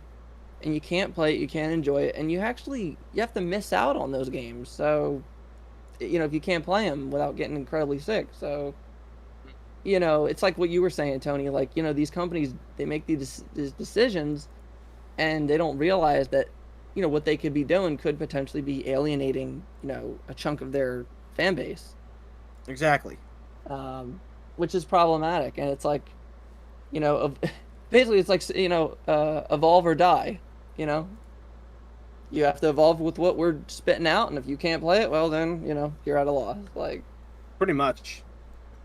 I know they don't make games for everybody. I get that, but they should at least have options. And it also kind of hurts when you have developers like even the Tango guys who made Evil Within. They did a first person like mod or like feature where you could play the whole game in first person. That's but right. You could also play it in third. So I'm like, Capcom, why can't you do that? Like, you have, come on. I know that you got the guys on the row. They did that playthrough a little bit of 7 and Village with the third person mod. That's right. And it was damn cool to see that game like that, even if it wasn't 100% perfect. I still commend the the modders who out there who made it happen, because at least it's something. I mean, shit, Yeah, definitely. it's sad sometimes when you get more from the fans and the modding community than you actually do from the company that makes it. Oh yeah, That's well, like a big it goes back to what I've always said. It's one of the reasons why I did a video about like a couple months ago. It was a top 10 best fan video game movies, and I always say it, fans do it better because they will go the distance because nobody is telling them what they can and can't do. Well, I mean, technically, if you want to look at the best video game adaptation of like a movie based off a video game, it was kind of a series too, but it was also marketed as a movie when it came out. Was Street Fighter Assassin's Fist. That movie literally was the greatest thing Street Fighter has ever produced. And well, it wasn't even Capcom that produced it, honestly. It was just Joey and Nash and Christian Howard got together and they just made this series. And Joey played Akuma after he becomes the Akuma that we know, and Christian Howard played Ken in it, and it was just amazing. Like everything that they put into that was like stuff that you heard years about in the games, but they never really elaborated on too much, and it was an amazing thing to see. Yeah, So, I didn't see that. I remember that though. That really took off. That was oh, crazy. dude, like go buy it. It is Yeah. worth it. Like it used to be Nice. on Machinima, but Machinima's no more, unfortunately. But Yeah, sadly. yeah, I know so much lost there. But yeah, I think it's like maybe like $20 to buy. Dude, Nice. I would literally think this is how good this movie is. I would pay $60 for this movie. Okay. That's how good they did with this. Um Yeah. yeah. Tony, you ever see that Yes. that fan video? It was like a movie thing that Ruben Langdon did with the Street Fighter X Tekken. That I did. Oh, dude, that was awesome. I talked to him about that before and everything. I think it was like the first time we interviewed him on the row a couple of years ago and stuff before DMC5 was announced. We were actually talking about that, and he was excited for it because like there's like when you interview people, sometimes you only talk about the thing that they're known for. Right. Obviously, Ruben's known for Devil May Cry, but he was in so much Power Ranger stuff. It wasn't even funny. Like he's in a lot of things Power Rangers related, and he was like the show the Japanese version of what Big Bad Beetleborgs was based off of. He was in that. He was in the Japanese version. He played an American businessman named Mac Windy, who got to transform like the rest of them. I was like, that's pretty awesome because I don't think an American had ever done that before. Going over and on like playing in like a Sentai or Tokusatsu or anything like that. But yeah, like that's the thing. Like the fans, and he gets into it. Like Ruben, like I got to hang out with Ruben at like Kineticon back in 2019 before the world fell to shit. We got him to come out to the Devil May Cry shoot, so we're waiting for some people to show up for it. So he and I sit down and we're just shooting the shit. We're talking about like life. We're talking about like modern day medicine and like how it screws, like how like big pharma and all that shit is a scam. Like they're killing people, all that stuff. I know it sounds crazy, but like given what I had to go through with my dad for years, like trying to get him what he needs to survive and shit like that, what the hospitals wouldn't do, all this crazy shit. So we just about that. Like I still think, not to cut you off, Tony, but I think about that, man. Like all you guys, like all my online friends, and especially I always think of you, man, and your dad, and like the stuff that's going on, man. I sometimes like rack my brain going like there's got to be something to help this guy. Like there's just something going like this. Oh, there is now. Finally, we found the right doctors to help him, thankfully, but it took 8 long years to get it done. Well, thank God, man, miracles. I wish you and your dad the best, man. Absolutely. I appreciate that because I always see your posts about that, and I do appreciate that. Yep. But yeah, like when I was talking about Ruben and stuff like that, you just realize like people are like, oh, he's so in like outer space. He's all about aliens and portals. I was like, he might be like the guy who's really out there, but I have never met somebody who was more down to earth than he was. Yeah, he's one of the best guys we got on earth right now. I mean, really, and I'm not one for like all celebrity and all of that, but like he's a genuine dude. Yeah, because he doesn't act like a celebrity. He doesn't let his status. Like I've seen people who become famous and they act like douchebags and stuff, but Ruben doesn't. So he's a good guy. He stays humble. He stays humble. He does. Which is hard these days. Yeah. But yeah, I guess we should move on to like talk. I think the next one was Java games. Yeah. So if you please enlighten me. I don't know what this is. Okay. So back when I was kind of a kid, it would have been I think for you, Distant, and Tony, it would have been 2005 to probably around 2012 is when they were the most popular. Yeah. So what Java games are is basically you had Adobe Flash, right? Or not Java games, sorry, Flash games. You had things called Flash games, and basically they were games that you could play on the browser. So they had like a bunch of websites dedicated on Flash games. So addicting games, armor games, crazy games, congregate, like all of these free to play games that are just so good. And Newgrounds, that was like the biggest one. Yeah, Newgrounds was really fucking big. Yeah. Yeah. I know about Newgrounds. Yeah, back in the day. Woo, blow the dust off me. Yeah, I do about Newgrounds from like all the meme stuff and other things too. So like so back then, like people used to support games like these. You know, they were independent. You know, that's how Super Meat Boy started. Was an Adobe Flash game that people were really into until he got with a deal with he made the game, and I actually think he ported it onto Xbox, or it was he made it for the Xbox and then ported it to other platforms.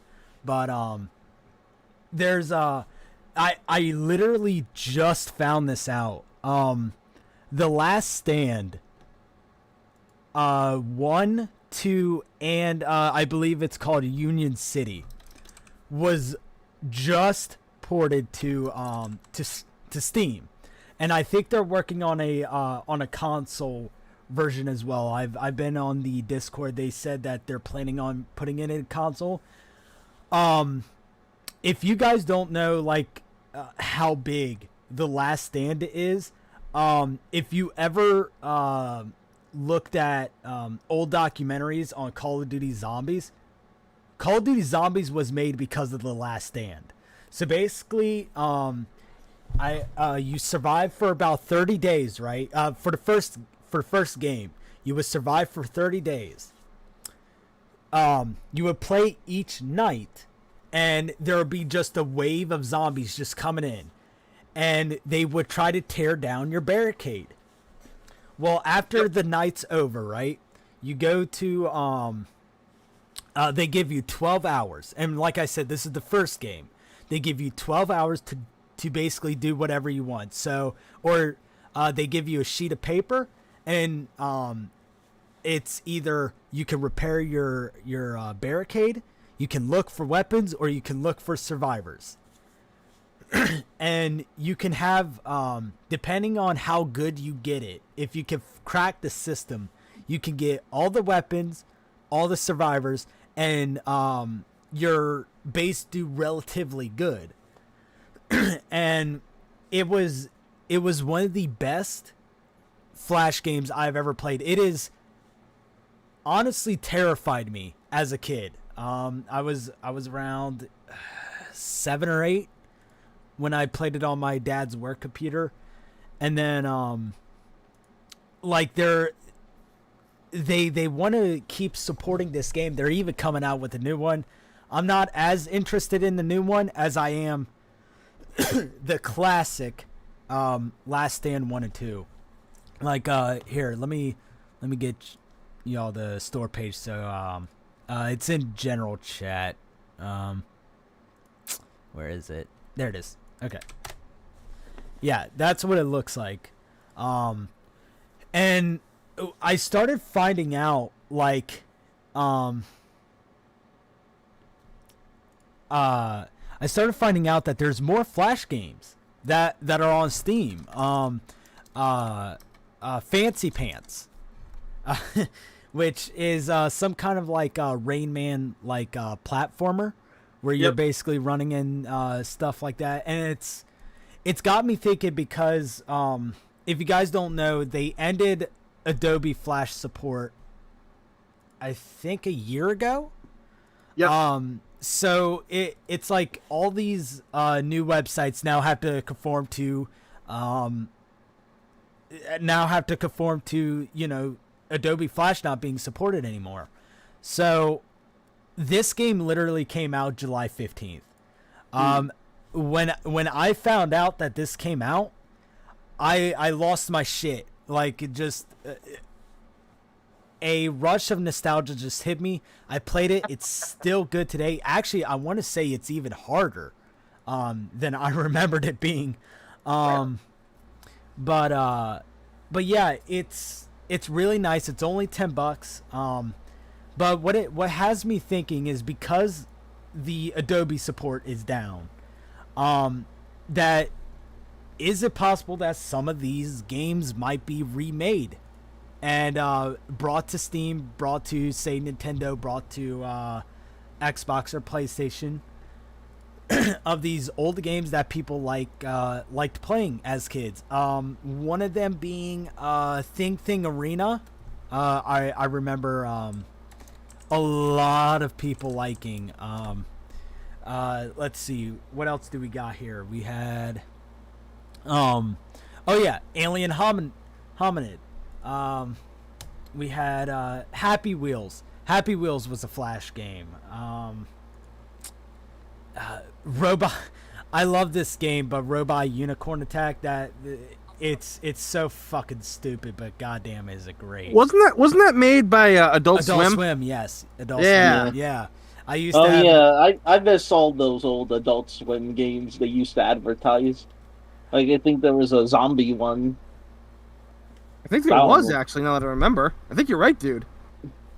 That Yeah. one was really fun. Yeah, like oh, sorry, what? well, there was a Flash game that I remember was on Cartoon Network back in the day, and it was a Dragon Ball Z one, and you got to play as like various different characters. There's like a small roster of characters, and there's 4 points to move on the map, and you can like it's kind of like how do I describe it?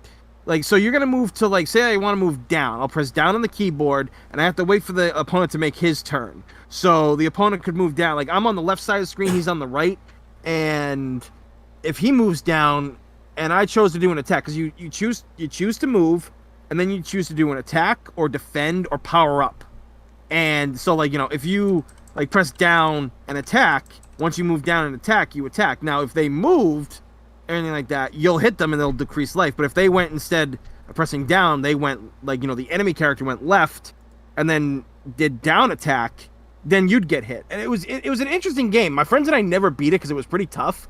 But it was a fun game. There's a lot of those Flash games that are just like that timeless. And a lot of people, I remember they were reporting on this and they felt bad that, Flash was going away because they're like, but there's like thousands of games that like molded the internet of what it was back in like the early 2000s. Like this was how a lot of animators kind of got started in the business. This is like their legacy. ONING was one of the biggest ones. He was really popular. I think he's the one who did Leo and Satan, which is fucking great. I love that series. Yeah. I just Harem Scarum from Cartoon Network. I remembered Zap to it. What was it? The Kids Next Door versus Billy and Mandy. Like all of those games. Teen Titles Battle Blitz. Yep. It's like all I these. think there was an Ed and Nitty one too. Smash Two Wheels of Fury. Yeah. Yep. Yeah, sadly, all of these are probably lost to time. Oh yeah. Unless someone backed them up, they're probably gone. There was also Nick ones that I used to play as a kid. Oh, Nickelodeon had a ton of them back in the day. So like, what I'm wondering, also Bloon. I found out that the Bloon series are on Steam for $10. for Bloons TD6, which, holy shit, Ninja Kiwi, that was a big surprise to me. So it's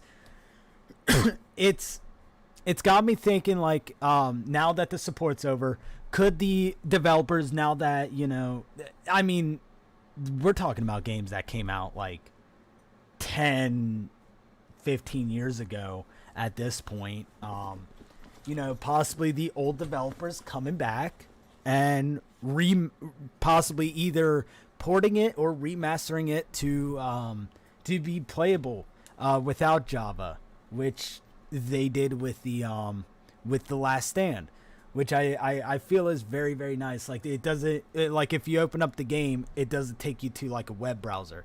It's like its own executable, which is nice. And if you quit the game, you don't have to like entirely exit out the game to go to the other three. If you quit the game, it puts you in the menu where it's like, so do you want to play Last Stand 1, 2, or Union City? Which I like. I like that a lot. But a game that I really, really want to see come back is Thing Arena. That it was a very gory game. It was a very bloody game, and they made a lot of them because it actually had a story mode to it.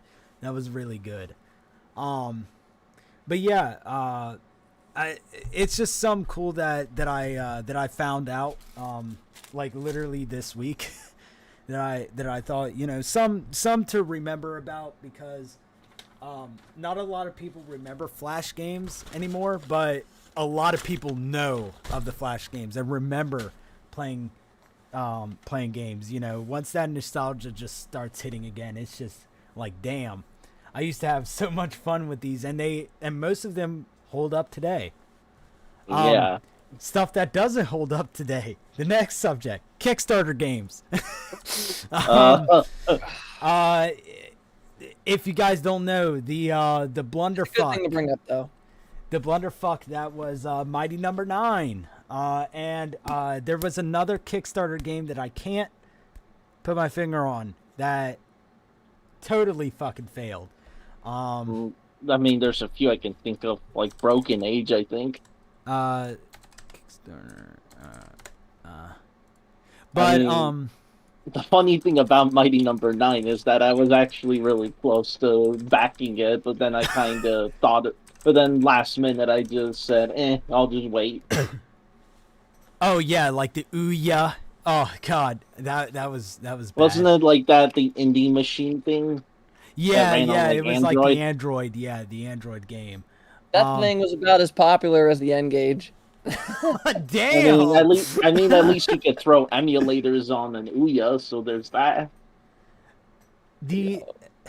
So, if you guys don't know, I've also been looking into Kickstarter games.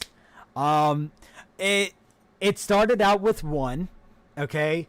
I kickstarted a game from a couple of months ago called Die by the Blade.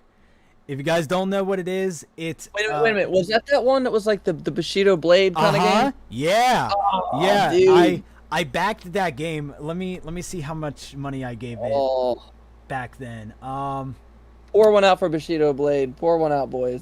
Another series, Dead Square yeah. Enix franchise. Yeah, that series was fire as hell back in the day. I had Bushido Blade 1 and 2, respectfully. I think I still have them. Them games were balls, man. They were wild. I still have two. I think in the jewel case with the manual. Yeah, I put $50 on Die by the Blade. And Not bad. I mean, at least you're not too much in the hole. I mean, I know people, they go hog wild. They like this. Oh, there's been a couple games where I've been like really invested in, but like I think people should put faith in Kickstarter projects. Now I'm not saying every Kickstarter project is good, but No. there are games that I've been looking at, and it's like, damn, these projects didn't get the funding, and they looked really, really good. There was one in particular I'm gonna say because I'll forget it.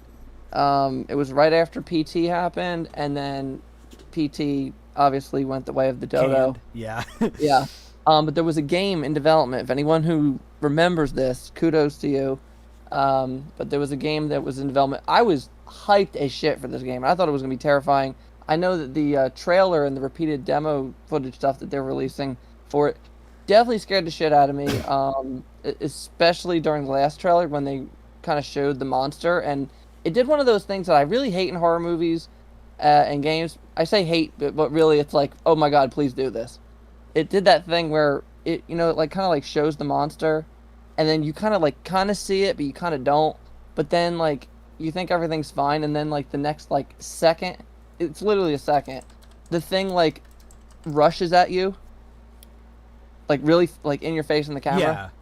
So it did one of them things, and I almost nearly tossed my cookies. Like if I was eating cereal, there would have been cereal come out of my mouth. I'm like, like it's totally like Team America World Police Vomit, just or like just totally spit my drink out, just like what the fuck, like what in the actual fuck. It was a Kickstarted game. I can't remember if it actually made. It was very tragic. It was called Allison Road. Dude, I was about to ask that. I was like, yeah. I was thinking of Allison Road. I was like, what the fuck ever happened? I actually made a video about that back 5 years ago about it being canceled. And then I heard it came back. Yeah, it got picked up by some company. There was this big thing about it because, like, it's like, oh shit, like this company's picking it up. They're going to be able to do things with it. Like this was like, the successor to PT when PT got canceled and everything. And this was everybody's saving grace. And then it just... it just went away. It just never was heard from again. That little thing that they had for it, man, that was scary as shit. Yeah, it wasn't as polished as like, Silent Hills and shit like that, but it still was great. No, PT, like, I'm gonna be straight up. PT, I still have a PS4 that has PT on it. Oh, you lucky bastard. Someone needs to back that shit up, so whatever. Actually, probably someone's backed it up. Oh, good, where you can play it on modded PS4s. Oh, or you can play. Well, no, you can play it on PC as well. Like there was somebody a while ago. I don't know if it's still a thing. Konami may have gone after him for it, but it was a free release on like PC. They took the PS4 version. They were able to get it to work on PC. So what? Like they rebuilt it or something? I want it. Oh my god! But like I was saying, no lie, I ain't gonna hide shit. The first time I played PT, and I didn't know what the hell I was getting into. But I quickly found out what I got into, and I didn't like it. Like, I was like, no, this is bad. Oh, this ain't good. This is not going to end well. And every time, like, the minute it got worse, it kept getting worse, more creepy shit. I was like, oh, this ain't going to... And then the minute that I was grabbed by the ghost, I was like, I'm surprised I didn't break my damn DualShock. Like, I was like, yo, what the hell is going on? I mean... Tony, and gang, this is a game that, obviously it wasn't that big. You didn't really do too much in the game or the demo thing, but it was. I mean, I played this with even with my younger brother. We couldn't handle it. Like we were playing it, and it was one of those things where like, and I'm sure this is time where you hold the controller, and you're kind of moving it with like the corner of your eye, like what to do, but you're really not looking. I actually had to play this game like with my head away from the TV while I'm kind of like, okay, just go down the hallway. Everything's fine. Nope, everything is not fine. I mean, oh my god, that image of that thing grabbing you is like, I think, much like the original zombie from Resident Evil 1, I think that is permanently burned into my cerebellum. Terrifying. Yeah, it's literally like Kickstarters are amazing. Like that, well, I mean they can be. Some go somewhere, some don't. It's like a freaking gamble, right? Like you got these companies that want to do good, but like look how like Shenmue did. Like Sony was just like, well, we'll help make it, we'll help put money in, but you got to make a certain amount of money to kickstart this and everything. And everybody shit on Shenmue 3. It's just like, dude, it wasn't gonna be a next gen looking game. Like this is for people who grew up playing the classics. Like this is it's got the line delivery, graphically, it's all gonna look like it did back for like the when it launched on the Dreamcast and when the sequel came out on the Xbox. Like they wanted to keep that. Plus, again, like it was still kind of a small budget of a game, but like people supported it and a lot of people were happy, some weren't, but they dropped hella big on that, hella large. that literally broke records. Like when that was announced that it was a Kickstarter, I remember everybody fucking flooding, and I just saw the numbers, and I was like, I was watching the whole growth of that game, and I'm just like, I do not believe this. This is insane. I thought like I was the only one who cared about Shenmue anymore. There are so many people who care about Shenmue. So, you know, Tony, the pair of balls on Sony literally dropping Final Fantasy VII Remake that night, thinking that they can't do anything more, and then literally that pedal comes across the screen with that song. Yep, and people went nuts. I think it is. Yeah, like people just went nuts, and Kickstarter is the way to go for a lot of things. Not unfortunately, it's a good way, but again, it can be bad because you got guys like, again, I'm going back to Mighty Number 9. Yeah, that hadn't even started, and Keiji Inafune was like making another game. That was a telltale sign that something was wrong, because it's like you have one project, it's not even fully funded yet. Exactly. Yeah. I found the numbers, by the way. So, for Allison's Road's Kickstarter, its goal was okay. So they're based in London. It was 250,000 euros, which holy fucking shit, that's a lot. In American money, that is about 340,000. Yeah. So they made 145,000 euros out of the 250, which converts to 198,000 out of 340. Which, fuck me. If they would have scaled that a little bit,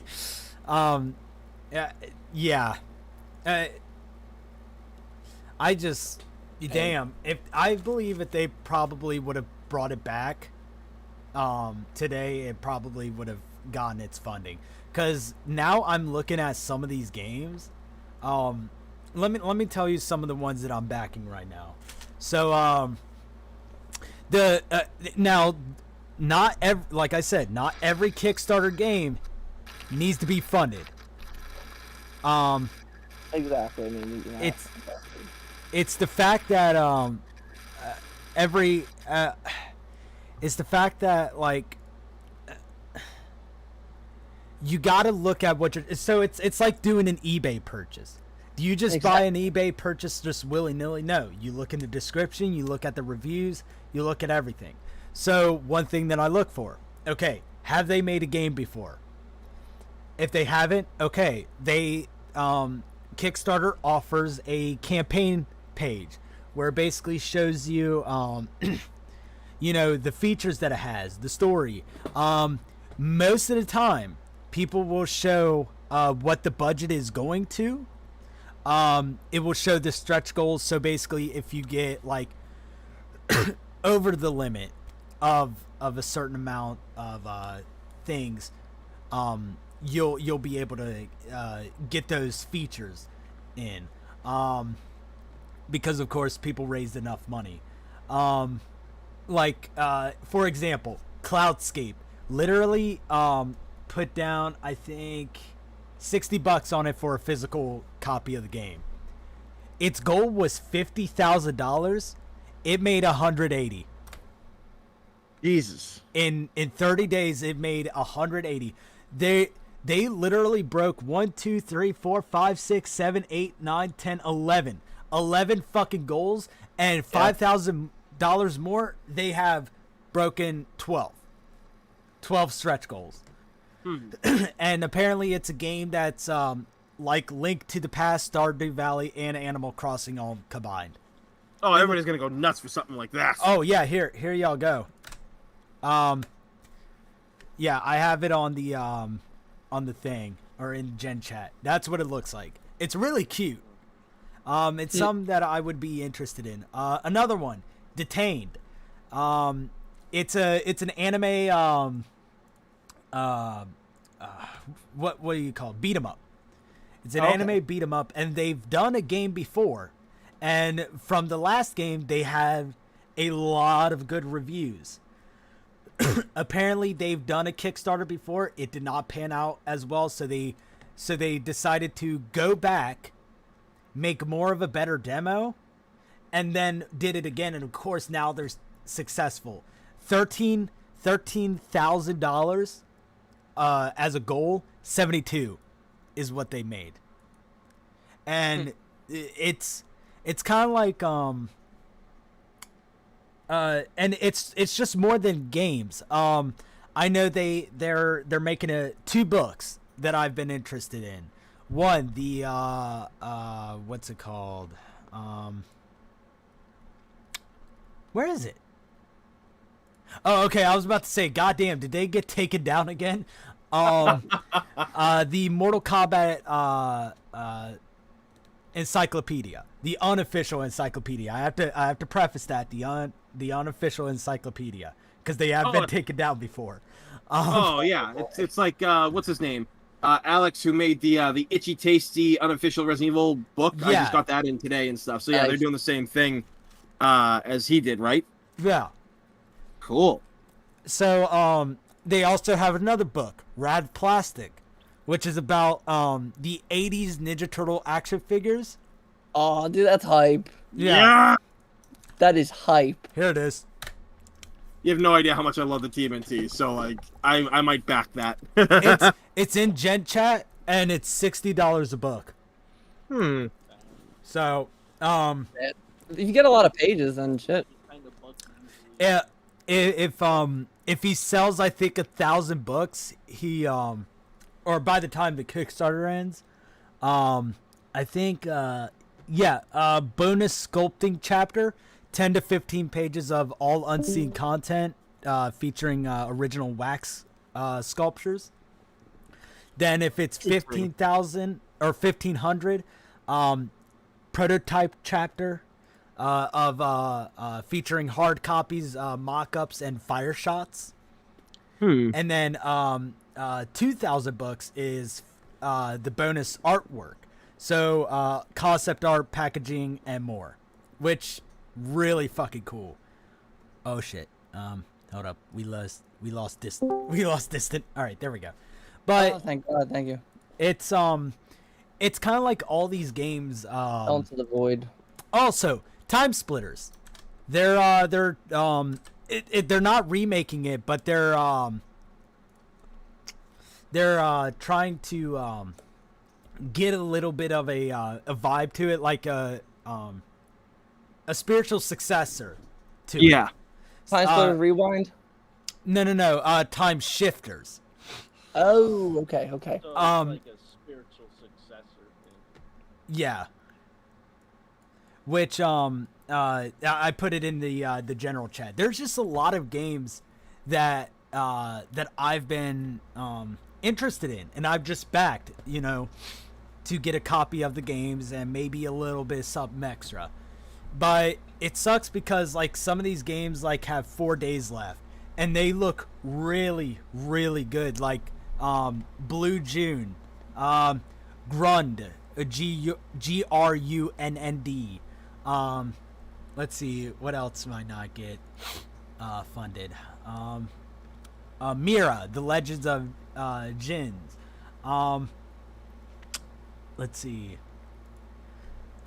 I'm actually personally working with someone about this, but Blocked Out, Red versus Blue, it's like a Minecraft shooter. I'm personally investing in them. We're gonna be in talks in a couple of days about it. But yeah, it's really, really cool. It's like you hear all the horror stories of Kickstarter, because I mean, of course, negative news is is way faster than good ones, because Shovel Knight was a Kickstarter game, and now look how fucking big that game has gotten. So it's kind of nice to be a part of these games. Something that I think Distant and Tony use some that you guys might be interested in. Lights, Camera, Slaughter. It's a PlayStation 1 styled game, first person, but it's a survival horror. So something like Hell Knight then.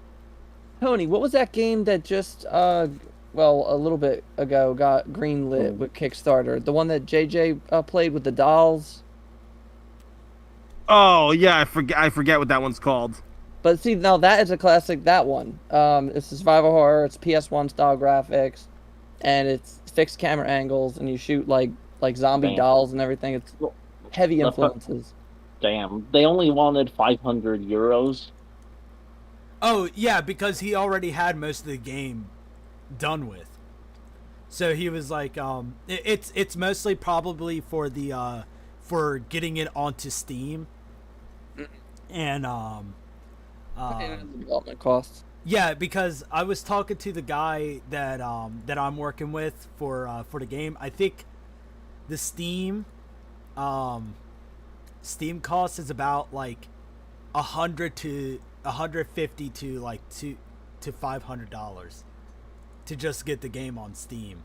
That's not even like, that's to post your game. That's not even getting it like accepted yet. Oh wow. Yeah, it's 150 bucks. So he probably just needed funds for that, which is why it's so low.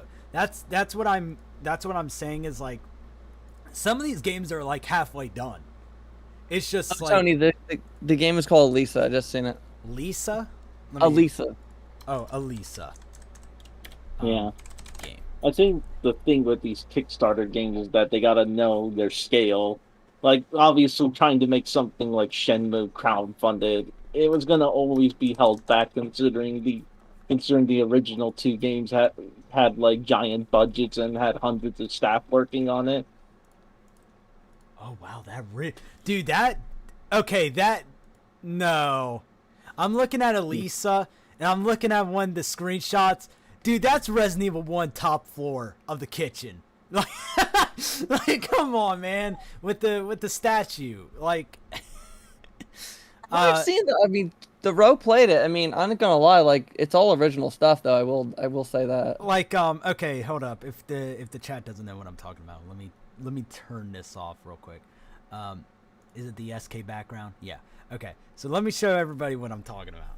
That is legit the Resident Evil kitchen upstairs. I just damn kind of brings it back. It's a cool little game. It looks. I hope it. I'm probably gonna get it September 30th. Holy shit, that's my anniversary. 2 Nice. years, damn. But it's nice. It's nice. Backing some of these games, I'm really excited for. I'm very active in most of the Discords.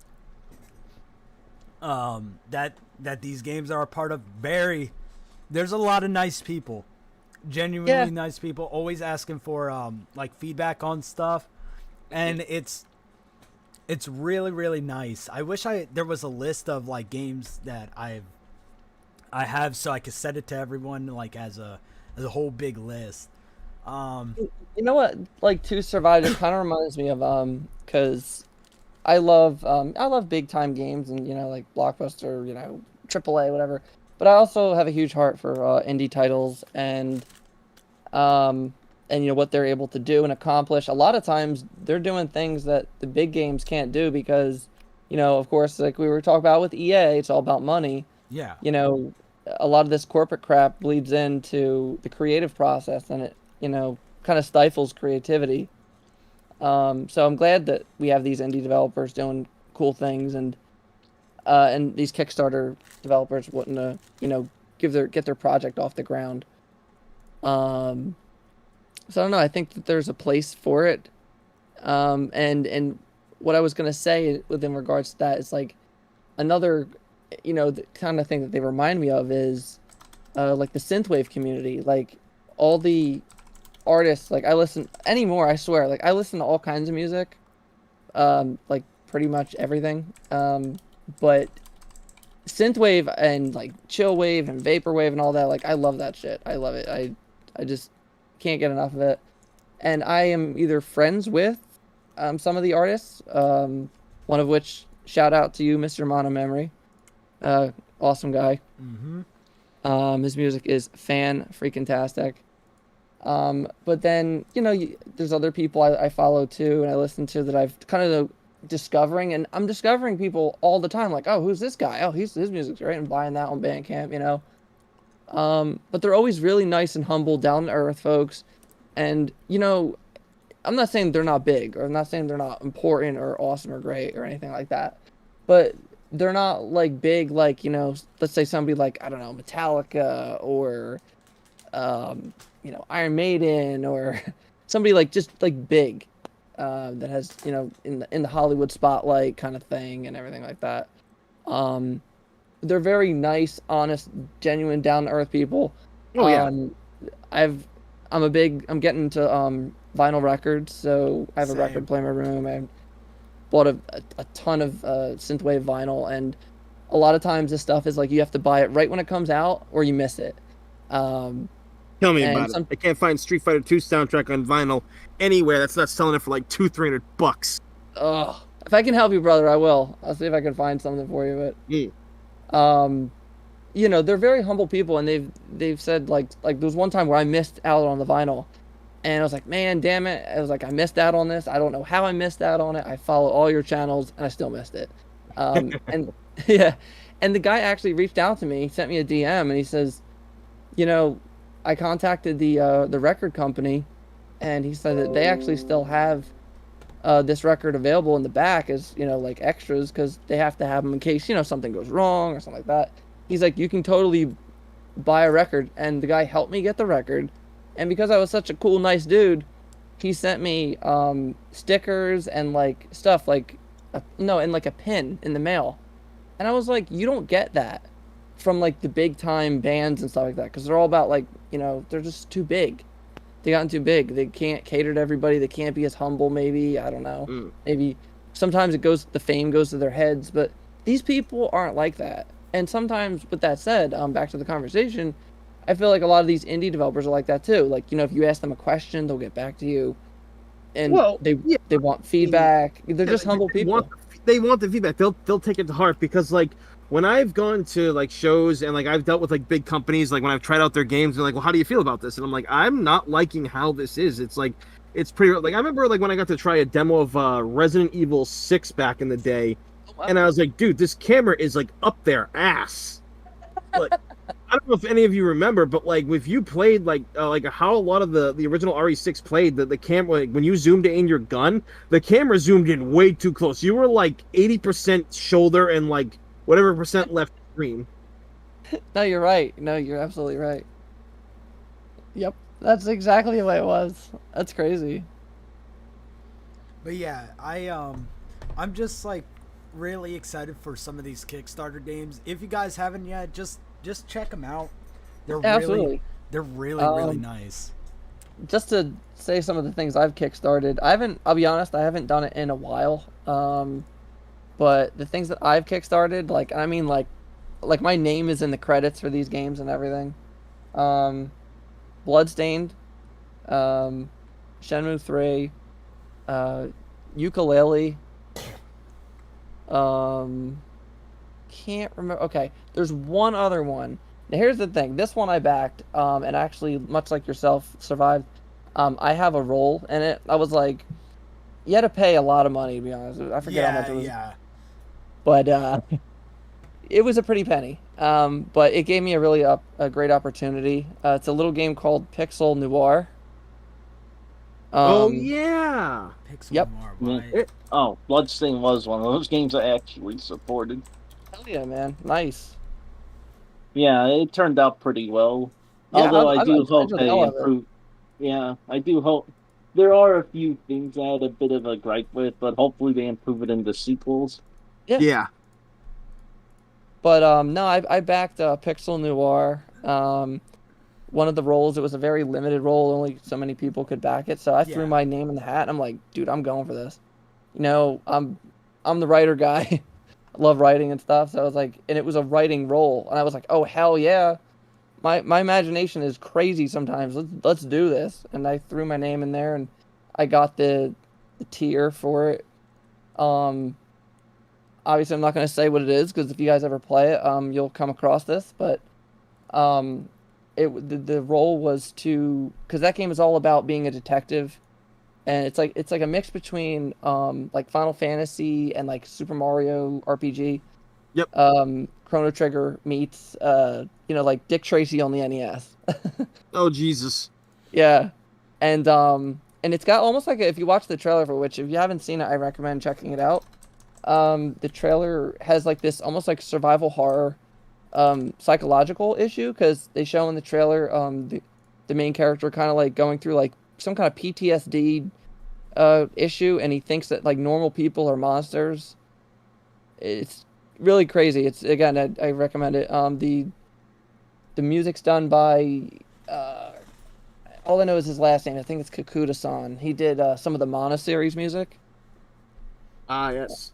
But the game's been in development for a long time. Anyone goes on the Kickstarter page can see that, and I'm kind of reluctant to see what happens with it. I mean, I'm not saying they're scamming me, but I backed this game a hella long time, and I was kind of hoping the game would be done by now or something. But because it's been years, and it's like, okay, like what's going on?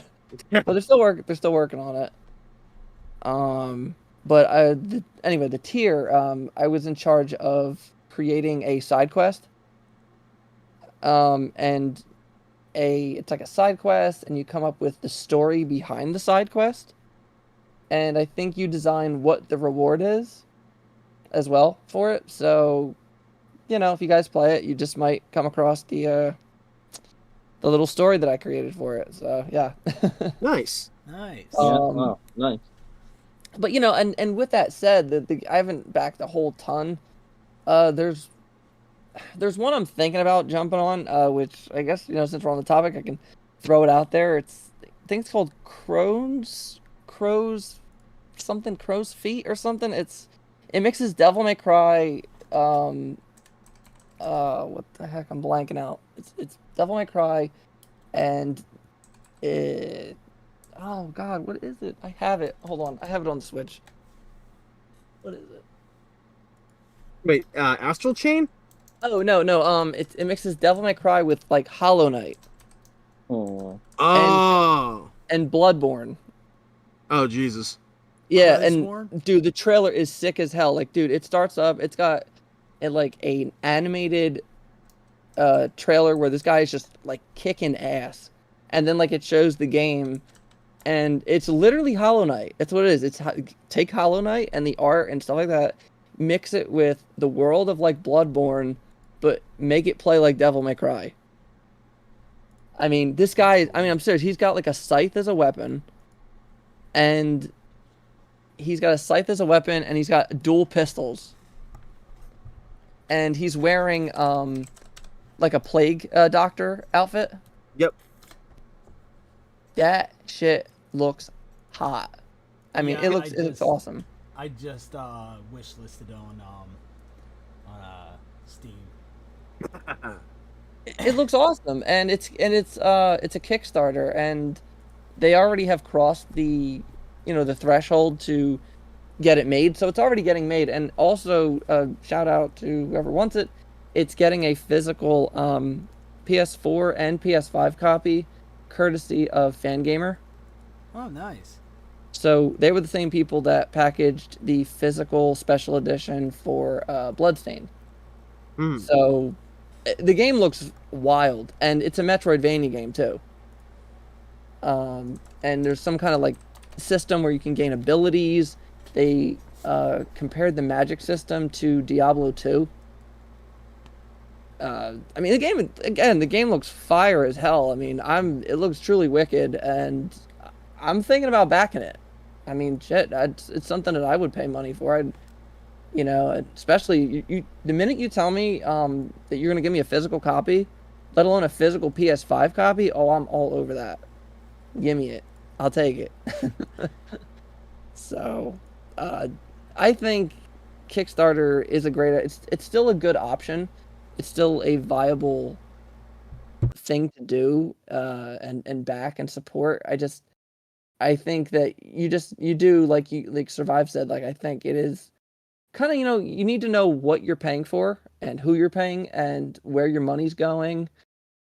It's a gamble either way, but if there are more things on the side where you feel comfortable about it than not, then I think it's, definitely something to, support.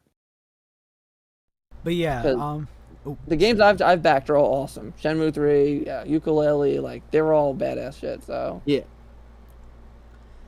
But of course, speaking about me wish listing stuff on Steam, the final two topics, which of course are the Steam Deck, and then of course Sony censorship, because I have a gripe with. Actually, I don't have just one gripe. I have a lot of fucking gripes with Sony when it comes to shit.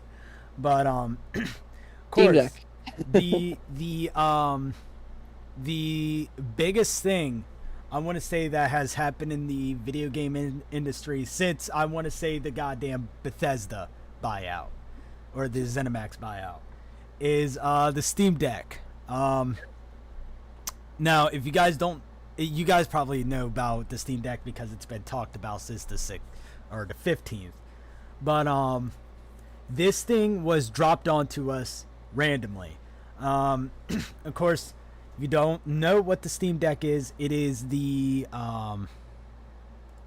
basically a portable PC, and we're not talking about laptops. We're talking about an actual handheld PC. I kept on watching this video. I forget who the guy's name is, but he kept saying this is the first thing ever, and this is not the first time that someone has made a handheld PC. They've existed for a long time now. Yeah, they've existed for a long time. This is just the first one that's really gotten a, would you consider first party kind of support? I guess more mainstream appeal, considering the others were a lot more expensive. Oh yeah, like if you guys have followed it by any chance, some of these like handheld PCs go upwards to like 800 to like 1,500 just for like the smaller gigabyte models. Like they are really expensive. So what Steam has dropped onto us, right, is three Steam Decks. They're all the same when it comes to power level, but the difference being is one, the 64 gigabyte model has an eMMC SSD, which is it's slower. It's a bit on the slow side, but it comes with the unit and the carrying case, which thank you Steam and fuck you Facebook for not including the carrying case, just a simple one for the Oculus Quest 2. Made me pay $60 for that bullshit. But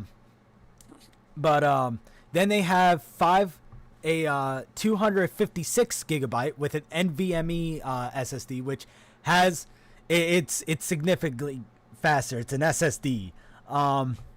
It comes with of course faster storage, a carrying case, and exclusive community profile bundles, which I like stuff like that, but not a lot of people care for shit like that. And then of course there's the highest model, which comes with a 512 gigabyte NVMe SSD for $650, and it comes with faster storage, premium anti-glare etched glass, exclusive carrying case, exclusive community Steam profile bundle, and a exclusive virtual keyboard theme. Now the thing is that I reserved the $650 dollar model. Now that sounds like a lot, right? The thing is that you can use PayPal to pay on these things. Now, of course, it wasn't to reserve it. You had to actually probably use your actual credit card. I think I used my actual credit card or debit card to reserve it. But when the thing finally comes, you can use PayPal credit. And I think anything over $600, you get 24 month financing, which fucking hell yeah. There you go. So I bought the highest model, which I am very, very excited about. So Glad you bought one. yeah. So everyone buying one now is not going to get one until Q2, Q3 of 2022. I'm lucky if I get it December, but I'm getting mine Q1, and I was 50 minutes late on buying this fucking thing because I accidentally overslept. If anybody doesn't know, I work third shift. Second shit. Yeah, third shift. So I come home at like 7:10 a.m. and go to sleep. And this thing arrived, I think, 12. Mm-hmm. So I was 50 minutes late, but I was able to get my console. Now there is going to be a dock with it.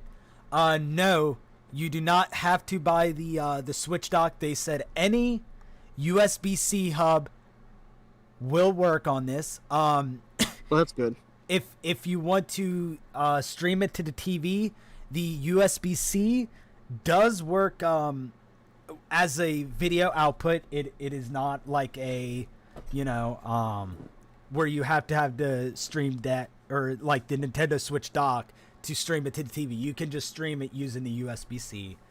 And if you guys don't know how to do it, there are plenty of USB or USB-C mail with a USB-C or no, not USB-C, HDMI mail that you can buy off of Amazon for like 10 for like $10. So with that being said, any dock being used means that there is no proprietary like charging. So if you use like any USB-C charging, it's not gonna break your fucking handheld, which is great. So it's not like Nintendo's. It's like it has to say Nintendo on it and be approved by Nintendo and. Yeah, because they're getting better now, but I mean, it got to the point where people were afraid that if they just used like some random USB-C, that it would just fucking break their console. So what does this thing do? It's a portable PC. But when you get it in the box, it comes with Steam OS, which is their kind of thing. If you guys want a perfect idea of what it is, think of the big picture mode on Steam. And actually, I think they're getting rid of Steam what is it? Big mode. Let me see. Yeah, big picture mode. They're getting rid of big picture mode to replace it with the Steam Deck's OS. It is a play your Steam library at anywhere. So basically, any game in your Steam library, you will be able to download it. I have a few problems with that for one, but I'll get to it a little bit later. They are really serious about the joysticks. They are trying to make it to where it has no drift, so you don't have to put pieces of paper or cardboard. Or buy a whole new controller. No, I'll see it when I believe it, considering that's an issue on PS4 and Xbox as well. Oh, I thought it was a huge issue with PlayStation 5 controllers. Yeah, them too. Yeah. But I've never had any. I mean, dude, I've been playing games forever. I'll be straight up. I never had any drifting stick issues with either my PlayStation hardware or my Xbox hardware. I haven't had anything happen with the Switch yet, but that's like knock on wood. Yeah, I mean, I've had Switch drift on the like once or twice, although I was able to get them fixed. Yeah.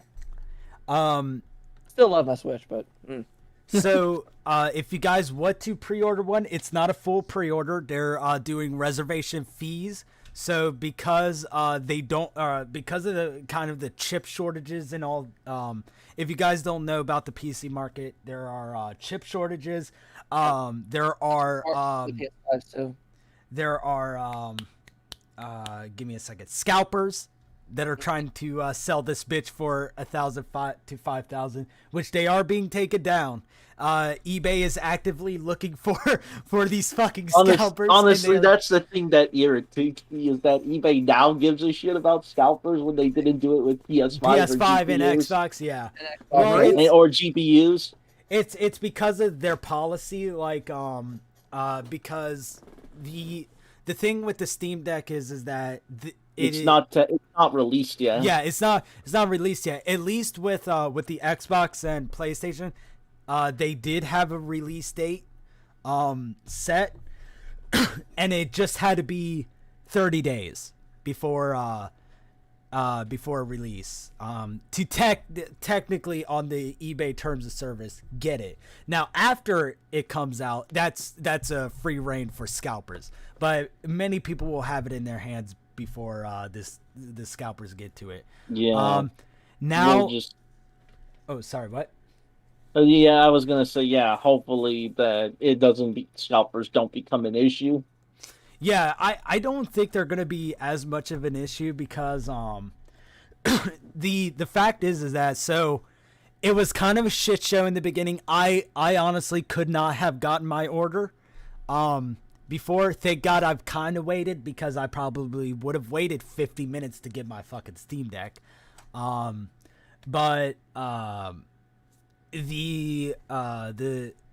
how it worked was, in the very beginning, anybody with a Steam account older than Drill, when was it?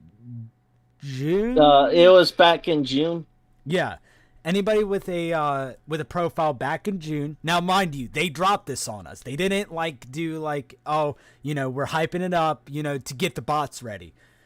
They made you get an account by June. You had to have purchased something within the 6 months, is it? I think it's... You have to have bought a game already, I think. Yeah. So it's not like you could just make a fresh Steam account. So anybody that's very active on Steam was able to get it. Now, yes, it was a shit show in the beginning, but everybody was able to get a Steam Deck within the first 2 days. And I'll talk about numbers in a few minutes, but people were able to, people who wanted the device could honestly get one. I think this is a great system. They probably should have done it on the PS4 or PS5 and Xbox Series. Like, say you've had an I would say, if I was PlayStation or Xbox, put it on your website. Don't do other retailers until your fans can get it first. So well, I think it was supposed to be that way. Yeah. But they kind of screwed the pooch with that, because they were supposed to send, what it was supposed to have with the PlayStation anyway is there was a date that they were going to put them up, and they were going to send out emails only to PlayStation users, people or something. But something got screwy, and I think the retailers, like Walmart and Target and shit, they put it up early before Sony said that they could or something. Dicks. So there's that's when a lot of the stuff happened. I remember there was a whole fiasco about that. Yeah. Yeah, they did it too early, and then it became impossible. Honestly. Then it was then it was just left up to the Sony Directs, which, well, good luck with those things. Yeah. So, honestly, I think I only got lucky because of Amazon. Walmart over here. That's how I got mine. Oh, I don't even have one. Too. I refrained from getting the next gen consoles. One, because I like waiting a bit. Now, this is a different story, and I'll explain why. But getting the PlayStation 5 and Xbox, I was gonna get an Xbox Series X, not an S, because I like my physical games. But yeah, understandable. But there's also more reasons, like Gamepass, which will get it. It'll be lumped. The Gamepass conversation will be lumped in with this. But I got my Steam Deck. Like I said, $650. But let's see if I do the PayPal credit. Actually, $640 $45 divided by 24, and I'm basically paying $26 a month, and I can pay it off whenever I want. So it's not that bad. Now, what does this thing have? It has gyro, so you can basically aim with the handheld. It comes with 2 analog sticks, of course, the X, Y, A, B buttons, a directional pad, R1, R2, L2, R2, so the bumpers and shoulder buttons. It comes with side grips for better handling, 2 touch pads underneath the analog sticks, so for games that don't use that only use mouse and keyboards, like RTSs or Quakes and Dooms and shit, which are way better on your boomer shooters that are better on keyboard and mouse. They also got the inside buttons survived. Yeah, the back buttons. Yep. They have the Xbox Elite or the scuff buttons, which honestly, people don't like the idea of it because they think they're gonna hit it. I have a perfect way on how to use those buttons if people don't like the way the Steam Deck is laid out. I have a perfect button configuration for everyone that I think they would be happy with. So you get all this plus a touch screen. So it's a really nice device. Everybody's saying that it's too expensive. Yeah, no shit, but do you realize what's in this fucking thing? It is coming with a AMD. It's all AMD based. AMD CPU and an AMD graphics card. The graphics card is using RDNA 2, which is powering the next gen consoles, of course, the PS5 and Xbox Series.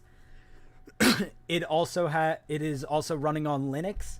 To run Windows games, it is using a Proton layer for the games that cannot be played on Proton, like your Apex Legends, your Rainbow Six Sieges, Battle.net, or BattleEye games.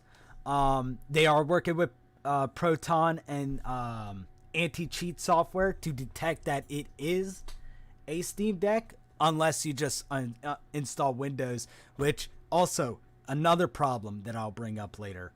Yeah, I heard about that. You can kind of delete, or you can uninstall the Steam OS and install Windows. Which, why in the hell would you do that? Wait, I actually have I have a problem with that, and mind you, I am a Windows user. I'm not a Linux user at all. Well, I'm there's not big also on Linux either, but like I just think Windows is a mess. yeah, there's also a few issues because some games it's mostly like Ubisoft or EA games because they don't fully use Steam.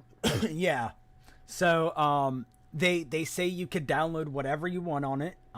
Any apps, even though it's the Steam Deck, you can, if you want, download the Epic Games Store, Battle.net. You can get the Ubisoft Play or Origin or anything. Survived. I was talking about this with my brothers, my gaming brothers, my blood brothers. Yeah. Family, and they were wondering if you could play, like, if you had this thing and like you're playing, let's say you're playing Resident Evil 2 remake on the Steam Deck, which, holy shit, that sounds awesome. Let's say you're playing Resident Evil 2, and you know that as well as anyone, Resident Evil 2 and 3 remakes, they had, and even remake 1, but let's keep it Resident Evil 2 and 3. They had incredible PC mods and stuff like that for costumes and all that crazy crap that you see online. Like, yeah. Could you essentially play Resident Evil 2 remake with somebody's mods on your Steam Deck? Yeah, so they not only have the Steam Workshop, but they do allow you to use Nexus mods on, and I'm just using Nexus as an example, but they allow you to go to like the unofficial websites and download mods using that way, and using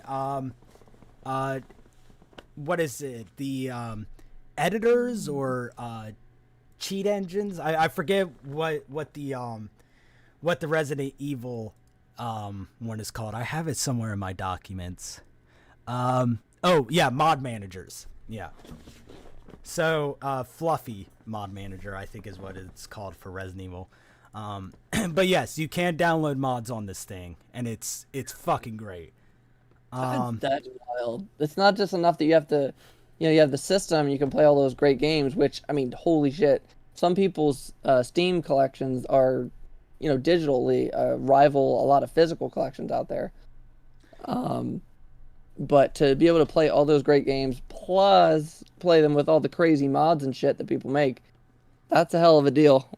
Yeah, like the thing is that people don't understand, like, you could play Skyrim Special Edition, but on this thing you could play Skyrim Special Edition with mods. Like, you can have Thomas the Tank on the portable, or Oh no, you could. My favorite mod that I've seen was like, because there's a ton, but the one that definitely sticks out in my mind was the Skyrim mod where they turned the dragon into Randy Savage. Yes. Oh yeah. Oh yeah. I got you for 3 minutes.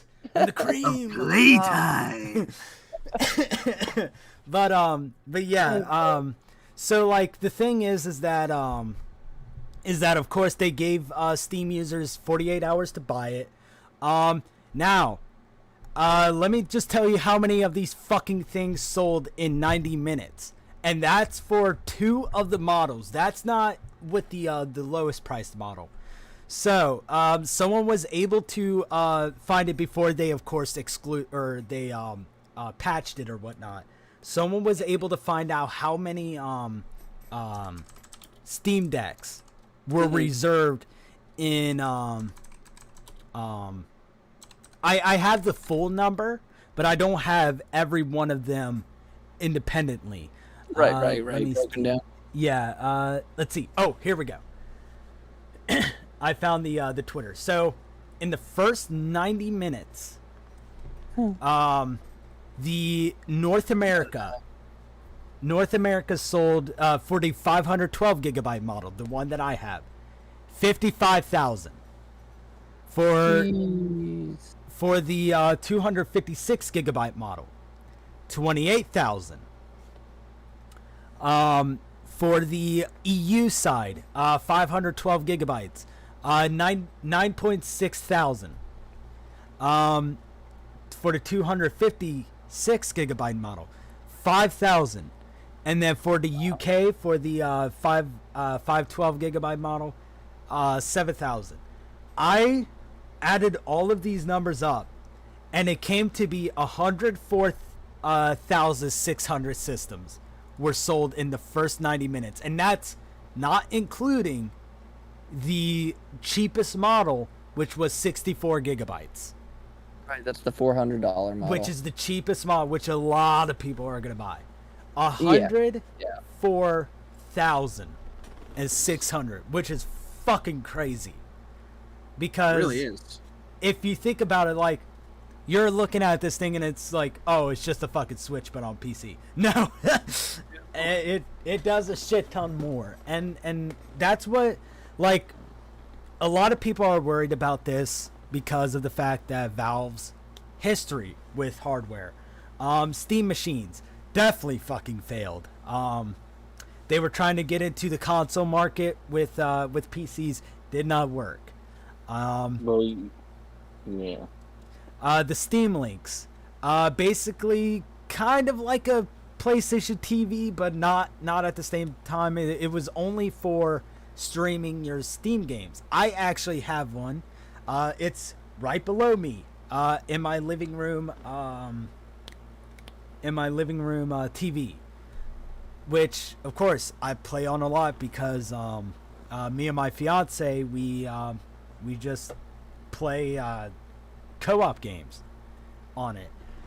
Or if she wants me to hang out downstairs, I could still play games downstairs instead of being cooped up in the attic. But there's the Steam Deck, or the Steam Link. Now, of course, the Steam controller. From a lot of people saying it, they really like that controller. I I could not sadly buy one. I'm thinking about buying one, but at the same time, what need do I have for it? I have a bunch of controllers that I don't use, so I mean, what's the point? Yeah. What? No, I agree. Like, why buy another controller? It's like, probably got tons. What were you Yeah, I saying, think- Tony? No, I agree. Like, I mean, I agree as well. I don't know. The layout of the Steam controller was just weird. I heard it was really good. For the people that could get used to it, I heard it was really good. But it's like, all of these failures, like what people aren't understanding is like, with all these failures, Valve had enough money to, do these little projects. Now, I mean, how many times has has Nintendo failed? They failed immensely with the Nintendo Wii. Then, You mean Wii U? or yeah, sorry. Well, Damn it, the the Wii Wii U. technically was a flop. Like, financially, it sold well, but it didn't have like a lot of power behind it in terms of its games. Though there is a plethora of games. Don't get me wrong. I'm pretty sure it's like one of their most successful systems. It's just there was a lot Like- of shovelware. Yeah, I mean, there's a lot of shovelware on popular systems like the NES, PlayStation 2, Oh yeah. even the original PlayStation. Yeah. All I remember is when the Wii came out, it sold like wildfire and it was crazy. And they touted that it had a lot of high sales and it was like, because why? People were buying it for Wii Sports. That's Yep. why. Yeah. Again, Yeah, it's that's literally like I why. said earlier in the podcast. It's sold on a gimmick, on motion controls, because like they were using it for like elderly people and physical therapy. But it's like it's kind of like what's going on right now. Sony praises like their sales for the PlayStation 5. Well, thank you for buying our system. We're really happy that everybody's enjoying this and playing this. Motherfucker, you're not taking into account of the people that are fucking scalping this system. Yeah. Honestly, I wouldn't be surprised if more scalpers have it than actual people. Well, yeah, no, I agree, because like I've seen it. Like people are like Sony is completely blind to that, and Nintendo, yeah, like they made the Wii. It was successful because it sold well, but they didn't really use motion controls for as much as they should have for a lot of things, and when they did, they couldn't really get it right for the most part. I'll say this, Tony. As a current PS5 owner, it was like my older brother ended up getting his, and my younger brother got his. They both got theirs through the pre-order. My brother's friend got his. I was late to the boat because I was like, I got my PS4, I got everything else. I'm just gonna wait it out. So I was like, whatever. And I ended up seeing the PS5 my younger brother had, and I was like, shit, I got bit by the bug. Now I'm kicking myself that I didn't try and get one. So I kind of like went out without one for quite a bit until I got lucky, thanks to my older brother and the power of Walmart. I was able to get mine. But I can tell you this much: like, I love it. I think it's a fantastic system, and everything. But at the same time, when I turn my PlayStation 5 on and everything like that, like, when you play your PS4 and other things, like, you get this sense of feeling of community and, like, oh my God, so many people have this thing, they're all playing it. You just get that the minute you turn it on. But when you turn on your PS5, and I guess I can say the same for Xbox. I don't have the Series X, but, because it's so new, like, when I turn on my PS5, it's almost like it does still feel like it's only something that only a few people have. Yeah, mainly because of how hard it is to get. Most Yeah. people are just playing older games on the PS5 right now anyway. Yeah, that's what's pissing me off is like, the people that do have it are only playing the older titles, and Sony's like, oh yeah, by the way, if you want these next gen upgrades, here's just give us $10 extra after you've possibly spent $1,000 on your PS5 because we don't sell any and it's scalped to hell. Yeah. Well, and Give us some devs $10. some devs are doing the right thing. Like, you buy the PS4 version, you can like upgrade to the EA's 5 doing or it. something. They're doing it for Yeah. free, and it's like, Yeah, what, unless it's what like the fuck? unless it's like Activision who charges you extra. Well, you know what I hate though, like my beef with that too is just like the PS4 has been out forever, and I kind of wish it would kind of go away, so that way we could start getting these games that are getting announced, and they get PS5 exclusives. exclusive, or just Yeah, dude, like PS5 versions. Like for example, this past weekend I tried out the demo for the World Ends With You game, the new one. Never. Yeah. heard of And it's the Square Enix game, the World Ends With You. I forget what the new name is for the new game, but It's just Neo, the World Ends With You. yeah, that one. So I was kind of like hesitant because I was like, I played the 3DS one or the DS one. I wasn't sure how it would translate. I ended up playing the demo. I fell in love with it. I thought it was great. I was kind of surprised how much I actually really liked it. The battle system is incredibly fun. But then I'm like thinking about it. I'm like, okay, cool. I now decided I like this. I'm going to get it. But I'm looking at what it's available for, and I'm like, PS4 and Switch. I'm like, no. Like, I'm at the point where I'm like, I hate going to the store and buying physical PS4 games. Like, I know it's silly, but it's like I want my PS5 physical copy. I want my physical PS5 disc. I want it to say PS5 because, I mean, again, I spent the money. I spent the $500 and plus, then some. To buy PS5 games. I want games for my PS5. Like, it's kind of frustrating to see all these great games come out and have them not get physical PS5 versions. And like they're only getting PS4. I'm like, give me an option at least. That's great, it's on PS4, but give me an option to have it on my PS5, like on a PS5 disc. Like it's I mean, frustrating. to be fair, like the PlayStation 5 and the Xbox Series X should not have launched when it did. Oh yeah, no. Especially with how many games they did not have on. Well, yeah, they on launched release. it in the middle of a pandemic. Nobody could get it. There were no games for it. It literally just was something that I personally feel they shouldn't have done. And look, I'm not trying to bash anybody who likes the Xbox, but what the fuck you doing with that console?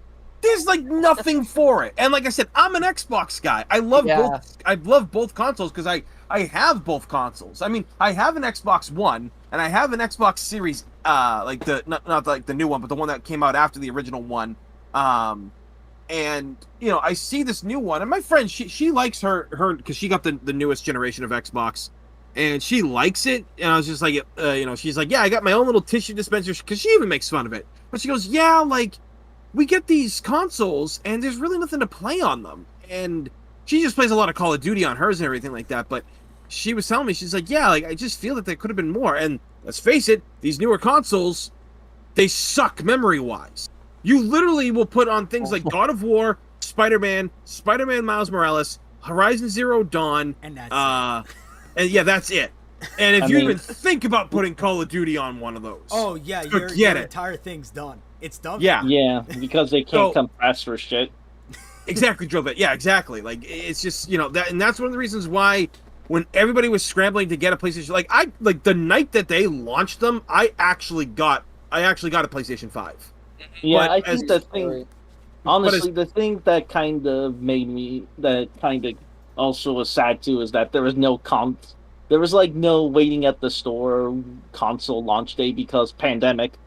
Exactly. It kind of like killed the excitement a little bit. Well, at the same time, like I gave up my reserved copy. I thought about it and I was like, you know what? I don't want to drop $500 on this thing. Who knows what problems it's gonna have?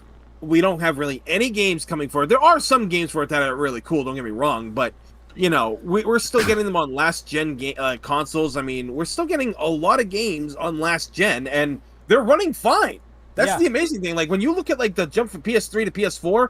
PS4 games or PS3 games that could be on PS4, like you look at Dragon Age Inquisition, was almost unplayable in PS3. That version fucking sucked. The Evil Within on the PS3 was fucking terrible. You play on I played it on the PS3 and I dumped the game at one point. I was like, I am not playing this anymore. Like, I mean, I knew some people. I knew some people who still played MGS5 on PS3, even though it had a lot of frame rate problems. I don't know how that's possible. But that's the thing. Like you see the difference between those two consoles, but between 4 and 5, there ain't that much of a difference. Like, I'm sorry, like, they'll say, oh, well, this is the comparison in video. And it's like, look, I get it, but how much more real do you want your games to look? I want more cartoony games.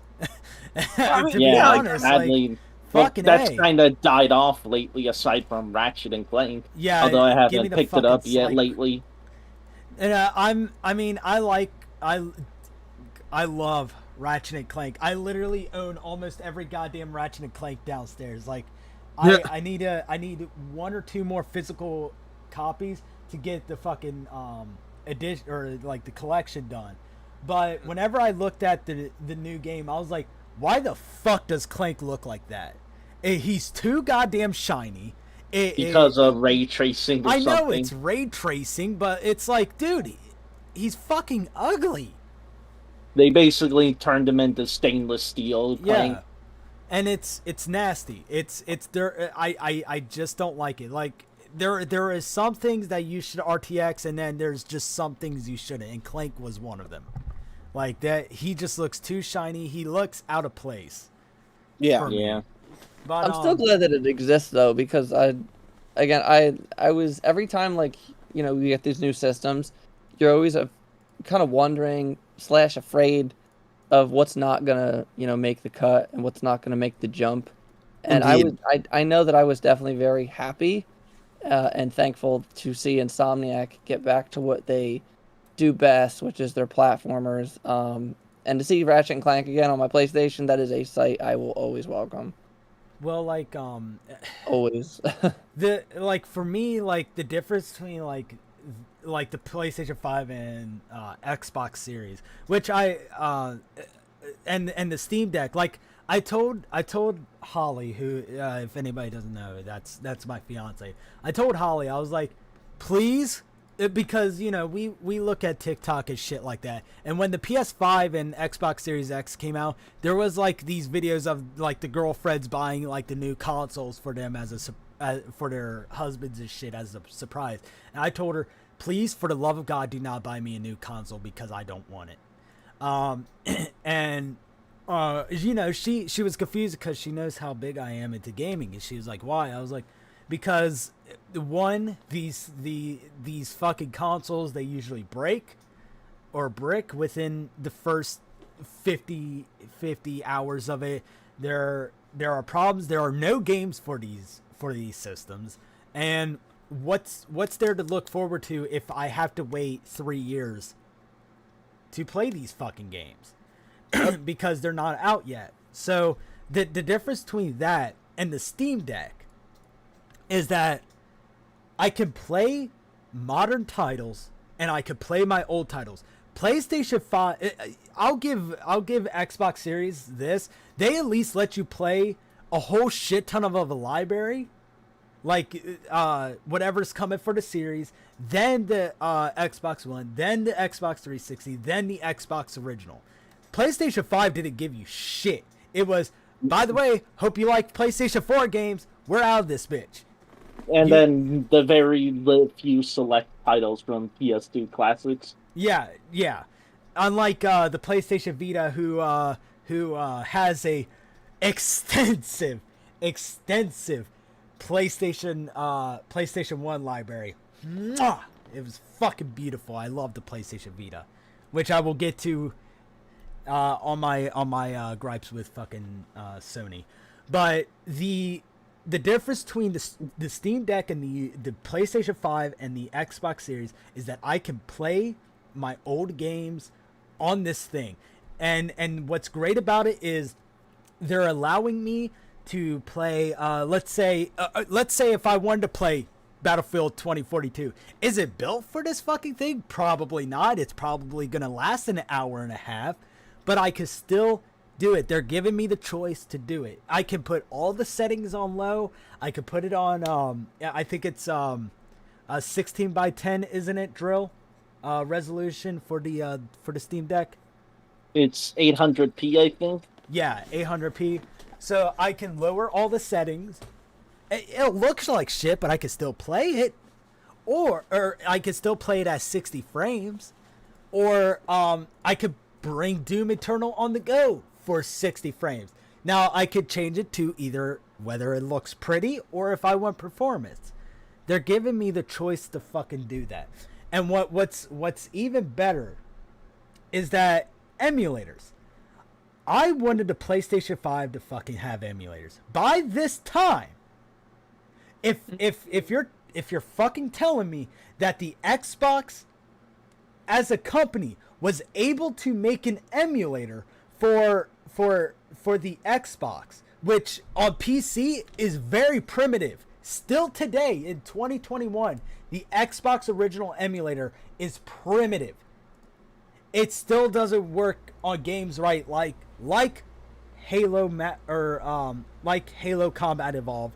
It still doesn't work on a few of the titles, but Xbox was able to get that damn emulator working, and Sony can't even do it for the PlayStation 2. Or I get the PlayStation 3 side of things, but even some of the PlayStation 3 titles, like you know, I was gonna say too, Survive, like about PS5 and Xbox Series X. Series X actually has an interesting feature. Death I mode. didn't know. About my older brother told me about because he bought both. But he bought a Series X to replace his kind of like to have a way to play his Xbox games on. Yeah, basically play everything. Right. So he told me about this mode that you can do, and you can't do this on PS5, but Xbox Series X can basically run in something, I believe it's called like developer mode or something. Yeah, dev mode. You have to pay like a fee, I think $20, and it does shut off the ability to play retail games. But other than that, you can install UWP files on it. Damn. I mean, that's pretty hot. And I was like, wait a minute. I was like, why can't my $500 PS5 spaceship do that? Why? They did have other OS with Linux on PS3, but they took it out. Yeah, they took it out, and then they got vehemently sued because of it. But yeah, like I look at the Steam Deck and I'm like, okay, so I have a bunch of Steam games that have been on my backlog for a very long time. Which I'll name off the Steam games that I'm gonna be playing. Now, of course, I got a battle station. I have a 2080 Ti. I have a new cooler, 32 gigabytes of RAM. I have a new processor. I have all the shit that makes this thing run.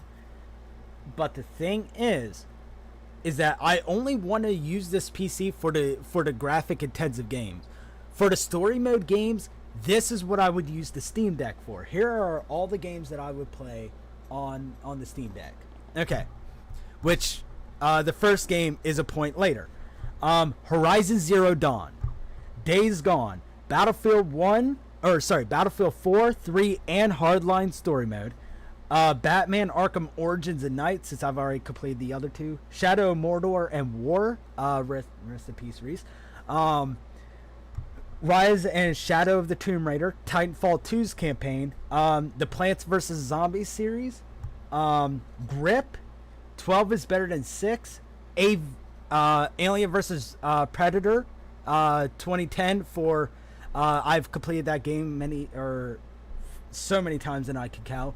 Bayonetta, Bright Memory, Bulletstorm, Cloudpunk, Cluster Truck, Cold Fear, Colt Canyon, the Crash Trilogy, Crisis Trilogy, Deus Ex Saga, Duke Nukem Forever, Far Cry, Ghost Runner. The fucking Master Chief Collection can be played on this thing. Hitman 1 and 2, Katana Zero, Legacy of Kain, Metro, Ruiner, Resident Evil Revelations again, Sleeping Dogs, Sniper Elite, Sunset Overdrive. So you can see how many fucking games I could put on this thing that I've had backlogged for years because I keep buying Steam games. And the crazy thing too is people aren't realizing. Heck, Proxy says you could probably play Resident Evil Outbreak on it. Probably. No. Here's the thing: you can, because you can emulate stuff. Yeah, if you, I don't know how. Well, you'd have to install Windows on it to get PCSX working. Yeah. So, I mean, the thing with getting rid of SteamOS and installing Windows is that there are no proper drivers for the Steam Deck. Everybody's talking about, hey, I'm just gonna get rid of SteamOS and just put Windows on it. There hasn't been official driver support for the SteamOS yet, so it might not function like everyone is thinking it's going to function. You have to have driver support for the SteamOS because it's custom. It has a custom CPU. It has a custom graphics card. You have to have this shit fixed before you start just hopping around away at it. And we don't even know if it's confirmed that we get a download of the SteamOS yet. Oh, well then how would you wait? Why wouldn't it already be preloaded on the system? No, it's preloaded onto the system. But I'm saying if you get rid of it for Windows and it starts fucking up and you want to go back, I don't know if there's going to be like a download link or a somewhere you can download it to like a flash drive to fix it. Right. So like not a lot of people are thinking about that, and that's why I'm not going to install Windows until I absolutely know it's working on it. Yeah, exactly. Yeah, so the thing is that not only can you play Steam games, you could play Xbox exclusives on this. You could play Sony exclusives, because apparently now there's a leak that's saying that PlayStation 4 game or PlayStation games are some of them are going to PC. So a slate of them or something like that. So probably they're not as popular titles. I mean, we're not gonna fucking see Ratchet and Clank and God of War and shit, but we might see like what game did we say that wasn't as popular but is a PlayStation 4 exclusive? We were talking about it earlier.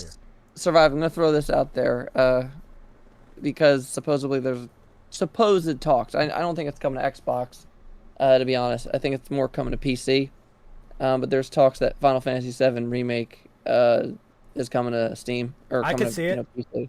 Especially with the deals that Sony runs. Yeah, I could see it. I mean, I think they said that. I think there was someone figured out. I think there was rumors that it was coming to Epic Game Store first, or something like that. Jesus. Yeah, but considering Square Enix is doing it with Kingdom Hearts and even The World Ends With You, I wouldn't be surprised. But the thing is that, so you're telling me that you could play Steam games, now any Microsoft game, I get to keep, nobody is thinking about this. I get to bring Killer Instinct on the go. One of the best fighters I have ever played. I get to bring that shit on the go and have official support for. I can bring Mortal Kombat 11 portably and not fucking chug like a bitch. I could bring Guilty Gear or Slice, Dice, and Rice, which is a fighting game not a lot of people play. Hold up, we gotta say this. This is the elephant in the room and needs to be brought up, and that is this thing's supposed battery life. The 2 to 8 hours. Yeah. People are worried about the 2 to 8 hours. Now it's just depending on the game. There are games on. Okay, think about this, Drill, because you have the Switch. There are graphic intensive games that definitely weigh down on the Switch's battery life. I think two that come to mind, I think, are Breath of the Wild and Fire Emblem. I think they're the two games that really kill the fucking Switch's battery. So I mean, I know Fire Emblem I know those two games for doing. There's probably some more. So but yeah, from what were you gonna say? Oh, I was gonna say the thing is that, I mean, it's kind of the same because I have a Quest 2. Everybody looks at the 2 to 8 hour mark as this big thing, but it's kind of normal. Being a Switch player, a Vita player, and a Quest 2 player. The thing is that with the Quest 2, they make battery packs for them that just go onto the back of the headset, and you basically don't even feel that it's there. And you get 10 extra hours of playtime, depending. But what were you saying, Drill? But yeah, I think like Breath of the Wild. I think it also depends on your battery life, as if you look on the brightness of your screen. Yeah. Like I think like the highest you can get it up to is maybe like 2.5 to 3 hours. I know the newer models improve the battery life though. And like the thing is that they're giving you the choice too. So I'm a ultra battery saver hog. So like my brightness is always down. Bluetooth is always off. I am probably, even though I like me some graphics, I'm gonna turn the settings down for these games so I can get a little bit more battery life. And that's the thing. That's the choice I get to have with this handheld. It's a luxury item for sure. And the thing is that, like, say we install Windows on it, we get to have so many emulators. I just seen today that the Dolphin emulator, the GameCube emulator, just came, and they just stuff. came out with GameCubes, or sorry, not GameCube, Game Boy support. They literally just came out with Game Boy support. Well, I mean, yeah, like this is like all well and good because this is this is things that we need for these consoles, honestly. Because we're I'm excited for a certain thing. If they do with all these emulators, I'm gonna be very excited for when Fightcade happens. Oh, dude, right? Because then yeah. Fightcade, you could play Marvel vs. Capcom 2 online. Yeah. Yeah, but the only problem is you're gonna have people complaining that of Wi-Fi warriors. Yeah, it's true. Yeah, but if you dock it, you can. Yeah. I mean, you can just play with a fight stick or a controller, and I think the dock has a LAN port. Give me a second. Let me look at the specs of it real quick. Where is it? Steam Deck. Fuck me, I can't. But yeah, it's now I'm not advising anybody to do this, okay? But the thing is that you can download Nintendo games because they either they won't give it to you. So it is Mother on the go. And mind you, Nintendo, I am not advising anybody to do this. I am not advising anyone to do it. But you could bring Mother on the go. You could bring Nintendo NES games that Nintendo won't support on the go. You could bring SNES and GameCube and even Wii games. And because of the new emulator. Now, again, I am not supporting this. But there is a Switch emulator called Yuzu. YUZU. There is a Nintendo Switch emulator that you could download onto the Steam Deck to play Nintendo Switch games. Now, I'm not advising anybody to do this. I'm just saying it's there. Just trying to give myself out of this shit. But yeah, it's there's so many possibilities with this thing. Of course, we could get PCSX too. So if we want, because Sony won't provide. Now again, I'm not advising. If Sony doesn't want to provide the us with PlayStation 2 classics, okay, we'll do it ourselves. Now Xbox, of course, if we install Windows, we get to have Gamepass on the go, which is like 400 fucking games for what, $10 to $15 a month. I was probably gonna get Gamepass once I got the Steam Deck and seen if it actually works on Windows. So that's what I'm saying is like there's so many options with the Steam Deck. And like, yeah, you could say the control layout is weird, but honestly, what you could do is with the this is what I was going to be talking about with the back pedals.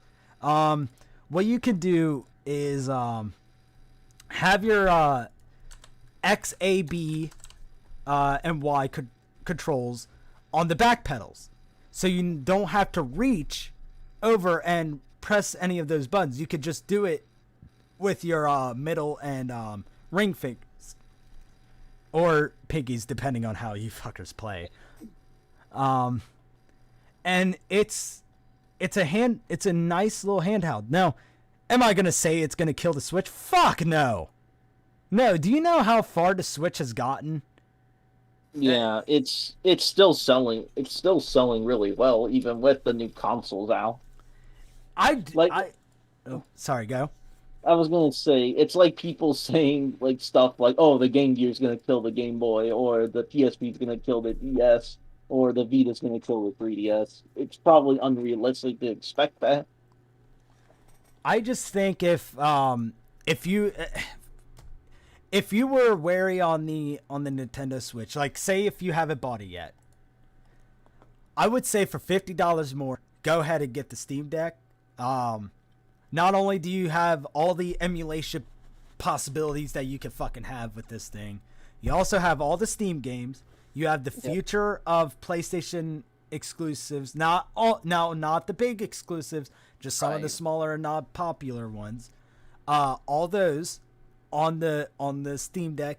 You also get all of the Xbox games. Xbox is putting every one of their fucking games that they're making now onto Steam, which is MCC on the go, Halo Infinite on the go when it goes to Steam. Is that Rare Collection on Steam? No. No. Oh. But it's, I mean, I bet I could whip up a zip file of just all emulation ROMs that I can just get together. I'm gonna be the only one to say this because everyone hates this game, but man, the idea of playing Grab by the Ghoulies on a portable, I think oh my god, I'm sorry, I love that game. That's actually Everyone hates it. That's actually my fiance's favorite game. That was the only game she ever played on the Xbox original, and I bought it for her just because she had like that nostalgia with it. So I was like, "Fuck it, it's cheap, I'm buying it." But it's fun game. It's really nice. It is really nice that we are getting this piece of hardware. Like I said, if anybody's worried that it's gonna fail, I mean, for fuck's sakes, 106,000 reservations for 90 minutes. Now I think now of course the thing lasted 2 days, or you can still pre-order them now. They're still in it looks like Q2 is when the expected order comes for anybody. Q2, Q3. I have mine Q1. I'll be surprised if I get December. But it's really nice that I get to play these games. Now, of course, here is another elephant in the room. They are saying every game will work on this. I say, fuck no, it won't. Here is why. It's because of the fact. Now, there's a difference between shit not working because of the anti-cheat software like BattleEye and stuff like that. That could be fixed. That could be fixed really easily. That's just talking to the anti-cheats and them recognizing that the Steam Deck's the Steam Deck, which they could possibly do by let's say reading what the CPU and the GPU is, because I don't think you could change these. But games like games with Windows Live, if anybody remembers that, or games with Windows Live, or the older titles. Apparently, I've been hearing Cold Fear is one of them. Another one, because I dealt with this recently because I was getting into my backlog games, played Max Payne, the trilogy for the first time ever. Yeah. I will say, playing that fucking game, even though it is a PlayStation 2 game, everybody thinks that it looks like shit. I think it is one of the best fucking series Rockstar has ever come out with. That is a beautiful, beautiful trilogy. Not a lot of people like the third game. I love the third game. I like the second They butchered game. the movie, though. Huh? Can we all agree that they butchered the movie? Oh God, Oh yeah. God, yeah. No, I refuse to watch that movie just because of how bad I heard it was. Trust me, I started in theaters like it was the girl I was dating at the time, like way back. I think it was like 2008, 2009. It came out, and it was like, oh my God! Like I just going through this, and I'm like, Mark Wahlberg is not a bad actor, and I'm not saying that because we're both boys from Boston, but this fucking sucks. But I love the Max Payne series to death. Like, it is literally, in my opinion, it's the best that Rockstar's ever done. Oh yeah. Sam Lake just knew how to tell a fucking story. And yeah, it hasn't aged well, obviously. You know, it really hasn't, the first one or the second one. There is a PC mod, and I remember if you watch the Completionists video on Max Payne, does a really good job with it. But the problem is, and he uses a mod to make it look amazing. I was like, oh my God, this looks fucking beautiful. You would never thought this came out on a PS2. Holy shit. But the problem is getting it to work is a pain in the dick. Yeah, well, and that's the thing. So like games like Cold Fear and Max Payne 1, my problem with Max Payne 1 was because it would have worked. It worked fine for me because I had an Intel CPU. But when I changed to AMD CPU, it stopped working. Which, what does the Steam Deck have? It has a AMD CPU. So to get Max Payne 1 working, I had to find I have to go into the, I believe, the INI files, and I had to switch some shit, which and also download a couple things because it was missing. It's so them saying that all games will work. Let's see if Cold Fear and Max Payne 1 will work without us having to download shit or change files on the INI. But games like, on the top of my head, Mortal Kombat Arcade Collection and Operation Raccoon City, good fucking luck.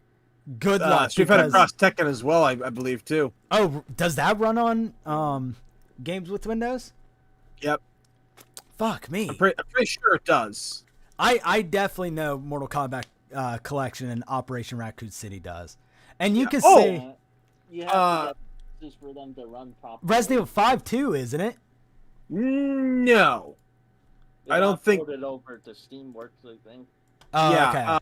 Okay. What was it? The, what's that game? What's that one called? The Lost Planet series. Oh, Never played it. that one was amazing. Yeah, those are on Games for Windows Live, I think. Pretty sure. Yeah. There we go. But yeah, it's kind of just weird that they're saying like, you know, all these games will work, and no, they're just saying that to get the to get people onto it.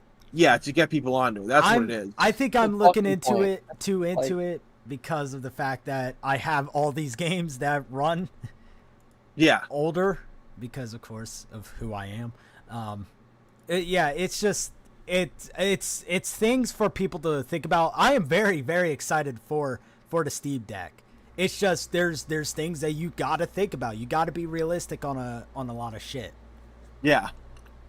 Another thing too, to think about, guys, is like and I wonder if this is an issue, like, the difference between people who buy PCs, right, to consoles.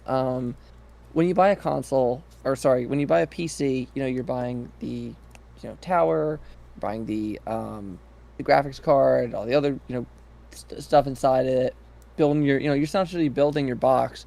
But when you get a console, you're kind of getting a package deal. You're getting, you know, base, whatever parts they're going to put in, chips, like, and then, you know, you get, you know, the power input out of it over the years that you own it. Yeah. and everything. Obviously, look at PS4. Look at the games that came out for PS4 when it came out, and then look at the games that we ended up getting for the PS4 in its tail end of its life. Yeah.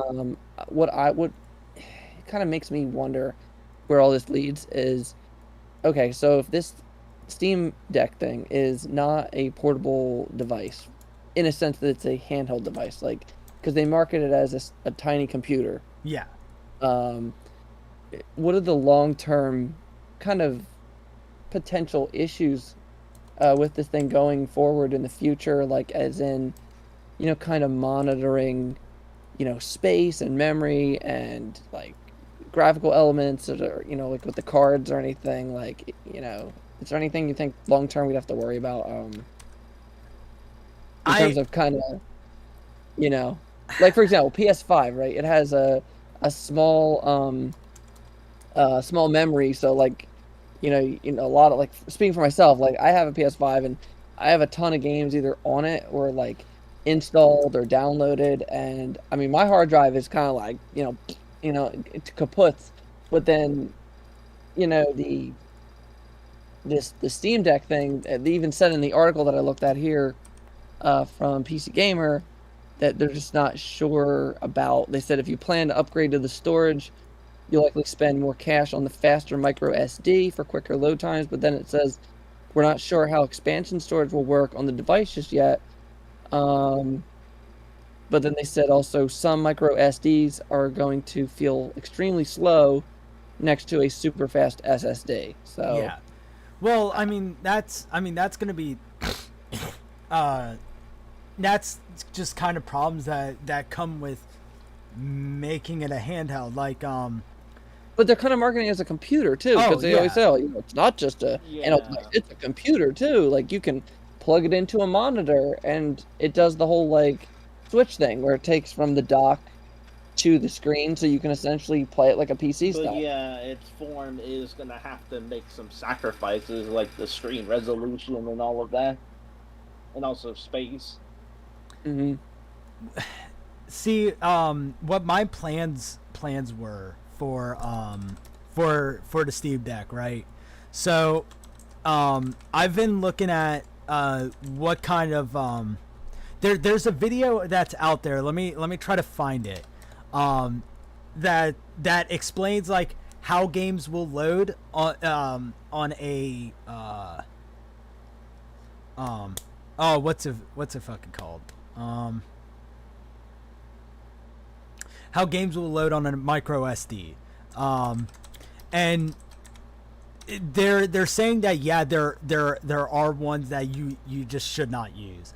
But let me see if I can find the Mad Little Pixel did a video on it. Kind of talking about here, I'll put it in the gent chat.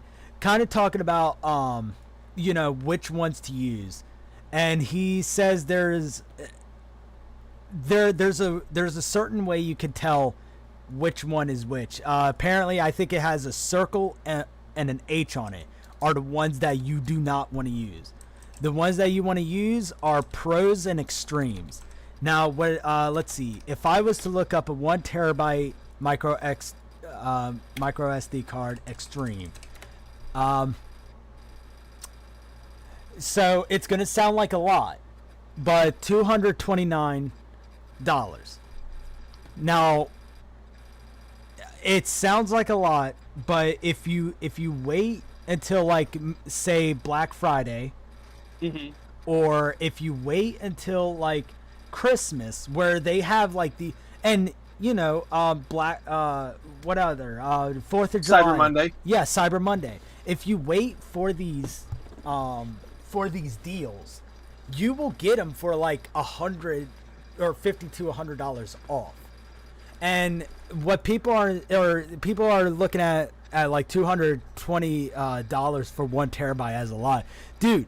That's how much 256 gigabytes was worth 10 years ago.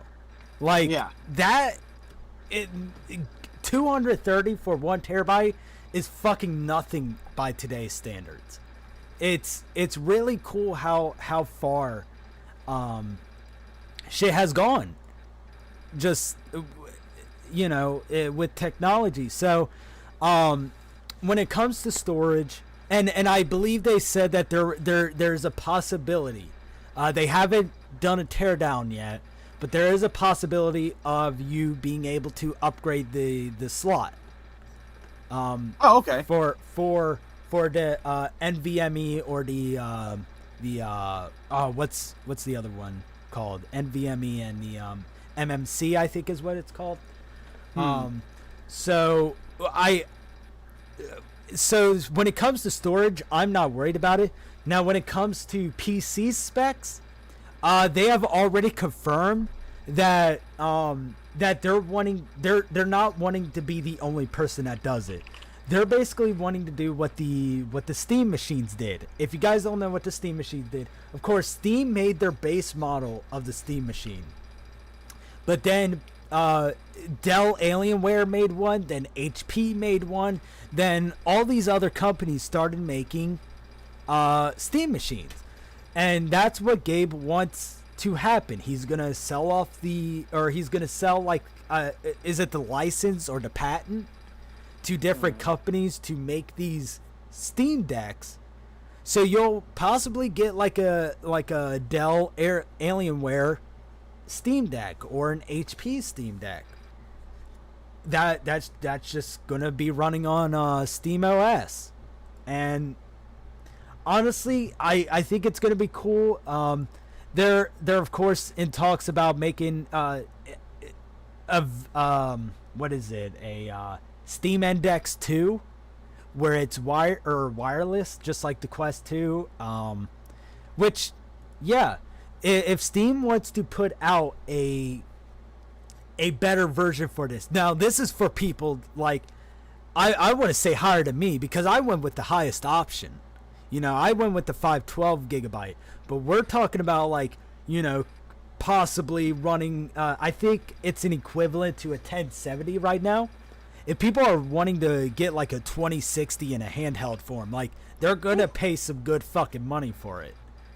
But Steam might give them that option when the time comes. It's just all what happens with this first wave of Steam decks, and it's what happens with people's reception of it. Is it gonna fail or is it not? I don't think it's gonna fail. I think. Sorry, you go. No, go ahead. Okay. I was gonna say, you looked at the Steam machine, you looked at the Steam Link, you look at the Steam controller, you look at all of this, and you just think damn, it is. It sounds really weird because they've all been failures, but I think they combined everything they've learned, the little nitpicks, the little shit that people didn't like about all three of them. And they made the Steam Deck out of everything that people said they hated and turned it around and made it better. And that's why I think the Steam Deck is going to succeed. It's not going to compete with the Switch. There's just no fucking way. But if you look at it as its own thing, if you look at it as a portable handheld that just plays emulators, Steam games, and Xbox games, and possibly PlayStation games in the future, that's it. It's not streaming. It's not, because in America at least, in Korea and in Japan, their internet infrastructure is way more fucking advanced than America's. Yeah. But this isn't a streaming thing. This is you are downloading games onto this thing and you are playing them. You are not going to get any lag spikes or anything like that. This is its computer. It's great. The user base, I will say too, for Steam is incredibly dedicated and is incredibly vast. I don't know a person alive outside of myself who doesn't have a Steam account. Oh yeah, every one of my friends have a Steam account, at least. Yeah, at least with unless Gary's you're mod. unless you're 100% exclusively on consoles, I guess. even Steam then, is like Steam is like Resident Evil 4. It's on everything. Like everyone has Resident Evil 4 and multiple versions of it, and everyone has a Steam account. Like, Yeah. you know. For me, it's like if you know who else this caters to the people who are wanting to build a PC. But I mean, look at the fucking scalping prices. They're coming down now because of China banning, I believe it was the bit mining. Yep. Yeah. So the prices are coming down, but it's going to take a while for those prices to go down because they still want to make a little bit of profit off of it. So Yeah, got inflation going on in the U.S., so everything's getting jacked up. oh yeah, like wood and shit. Oh god, yeah. Like to get anything like done and made with like wood, like it jumped like what was it, like $4 to $5 or something like that. It's unfucking believable like what it costs to do like shit with wood now and have any kind of construction done, and you know, it's just so ridiculous. And you know, like this chip shortage thing and all these scalpers, it doesn't make anything any easier.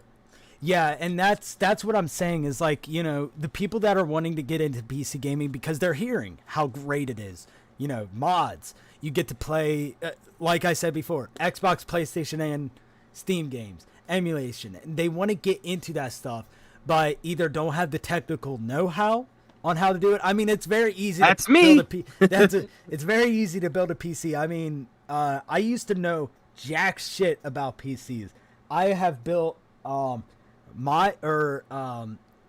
first PC I ever built was my best buddy Shane's, which is Shadow Draco, if anybody knows in real life. I've built my PC. I've built my brother's PC, my fiance's PC, and my mom's college PC. So it's like, once you learn it, it gets way easier to just start building these things like a champ. But for the people that maybe don't want to know how it is or can't decide on parts because of scalping and shit, because a 2080 Ti is like $2,000, which why? So like keep getting scalped. It's these are for people that want to get into PC gaming, and they can have a PC. They could just put it on a USB-C hub or a Steam dock, plug it to their TV or monitor, plug in a wireless keyboard or a wired keyboard and a wireless mouse or wired mouse, and bam, there you go. You have your full-fledged low-end PC right there to play, which is nice. So not only is it going to the handheld market, it is also going to the PC enthusiast market and also the people who are getting into PC gaming. Which, goddamn, that's a lot of people getting into the Steam Deck if you think about it, money wise. It's fucking great. I think you know, obviously the PC market is incredibly huge and booming, and the console market is incredibly huge and booming, and I think people are they're very hesitant to think something's going to work because, again, it's so easy to think. It's very easy. It's almost like that. I had a conversation with my mom the other day. It was like, you know, it's so much easier in life to think negatively than it is to be positive. Because you have to, if you want to be positive, you have to fight for that shit. But it's so easy to be negative and think negative and live in that negative zone. Yeah, negativity sustains me. Hey man, whatever floats your boat. Whatever floats your boat. But you know, with that said, people are just looking for things to fail all the time. It's like they're writing them off, and yes, I am. Dude, there's nothing wrong with that, dude. That is awesome. It's whatever floats your boat. You know, as long as you're not hurting nobody or yourself, then hey man, live in that. You know, whatever. That's fine. That's cool as long as you're all right, man.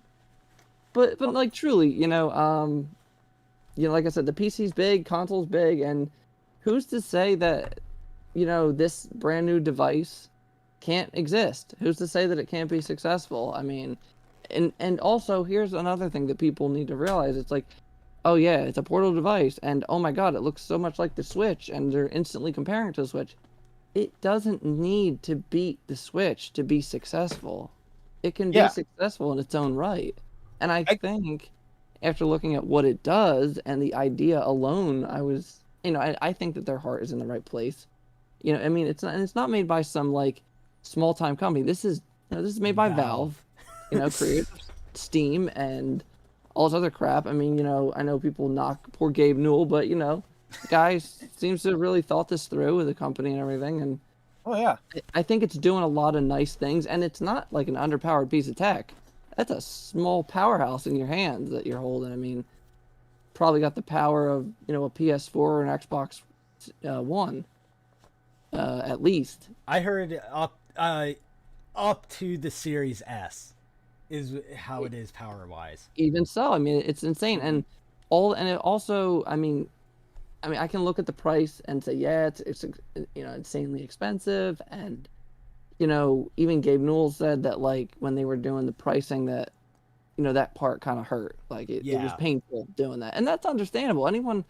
Anytime anyone is launching new hardware, whether it's a designated piece or it's anything, coming together with a price that will work absolutely is a pain in the ass. I mean, both Sony and Microsoft are guilty of that. The only one who seems to have nailed it and stuff, because Nintendo seems to make money on every single console as soon as they make it right out the gate.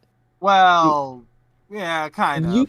Usually. Well, I mean, like right out the gate, they do good, but like long run, like I mean, you look at the N64. The N64 wasn't as like, it's popular, but it really didn't sell as well as they wanted it to. Like it wasn't like a flop.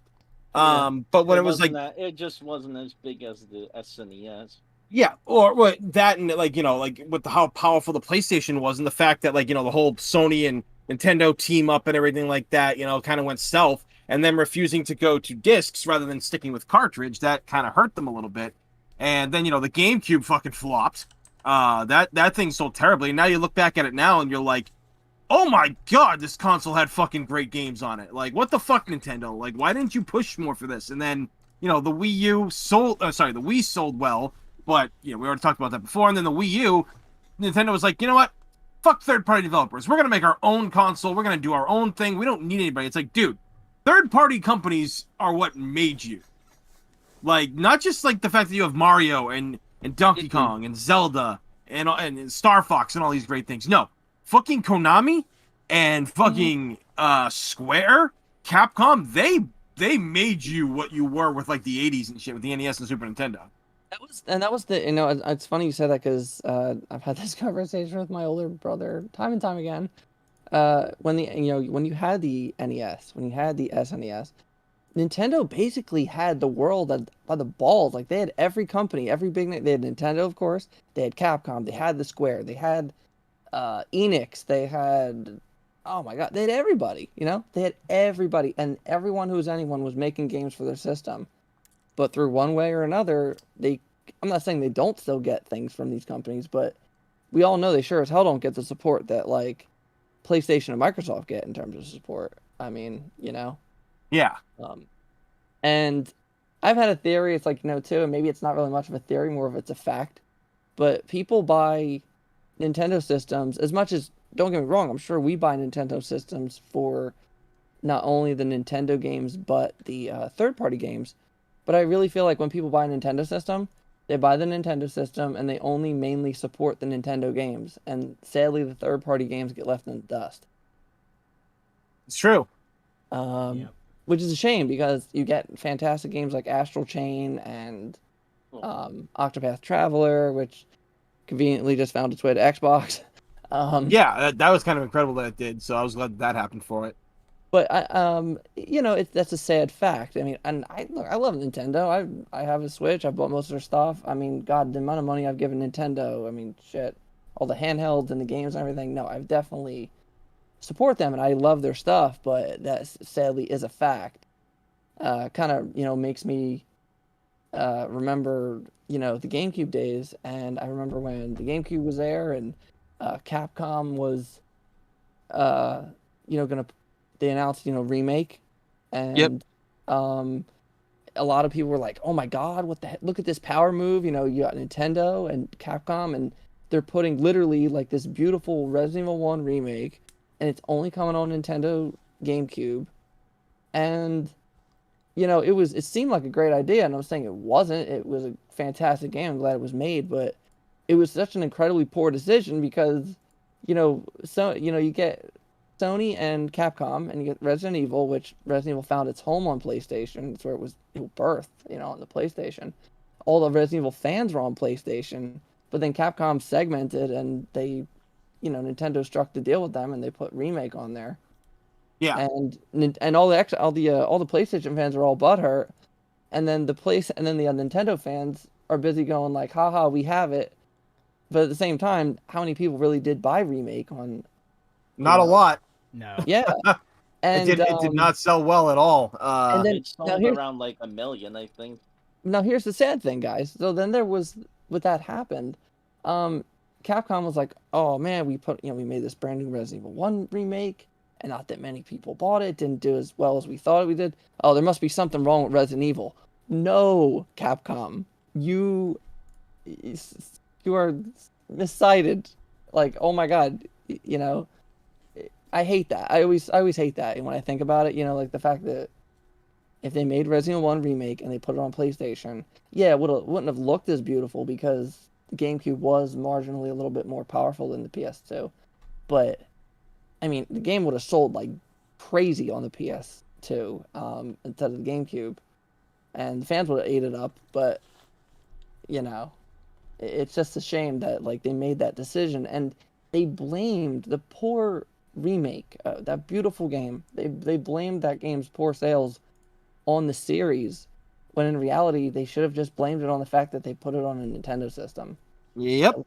A bad call, and it's like I've seen this, similar scenarios happen time and time again with these developers. I just don't know why they are so short-sighted that they don't see that. So, any before we close off, because it's been 3 hours. Holy Yeah. shit. One tiny thing that I've been wondering is the possibility of the Xbox Game Pass going to the Steam store. By what I mean is that you already see it with EA Play. Now EA has their own, has their own platform. It's called Origin on PC. But if you go to any EA game, so say Battlefield 4, because they recently just put all their Battlefields back onto Steam. I think it hasn't been on Steam since like 2015, 2013.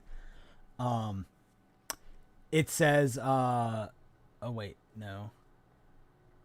Oh, I thought it was on here. So let's do Plants vs. Zombies. There we go. Okay, yeah. So here it is. So if you were to get it for $5,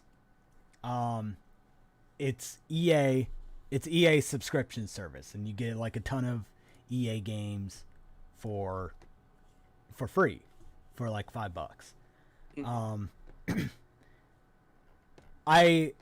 EA Play is already included in Xbox Game Pass, and because of the Xbox Steam Deck, fuck it. If I was Xbox, I would just put fucking I would work with PC developers, game or people that are working on PC only games, and I would get some games onto the Game Pass.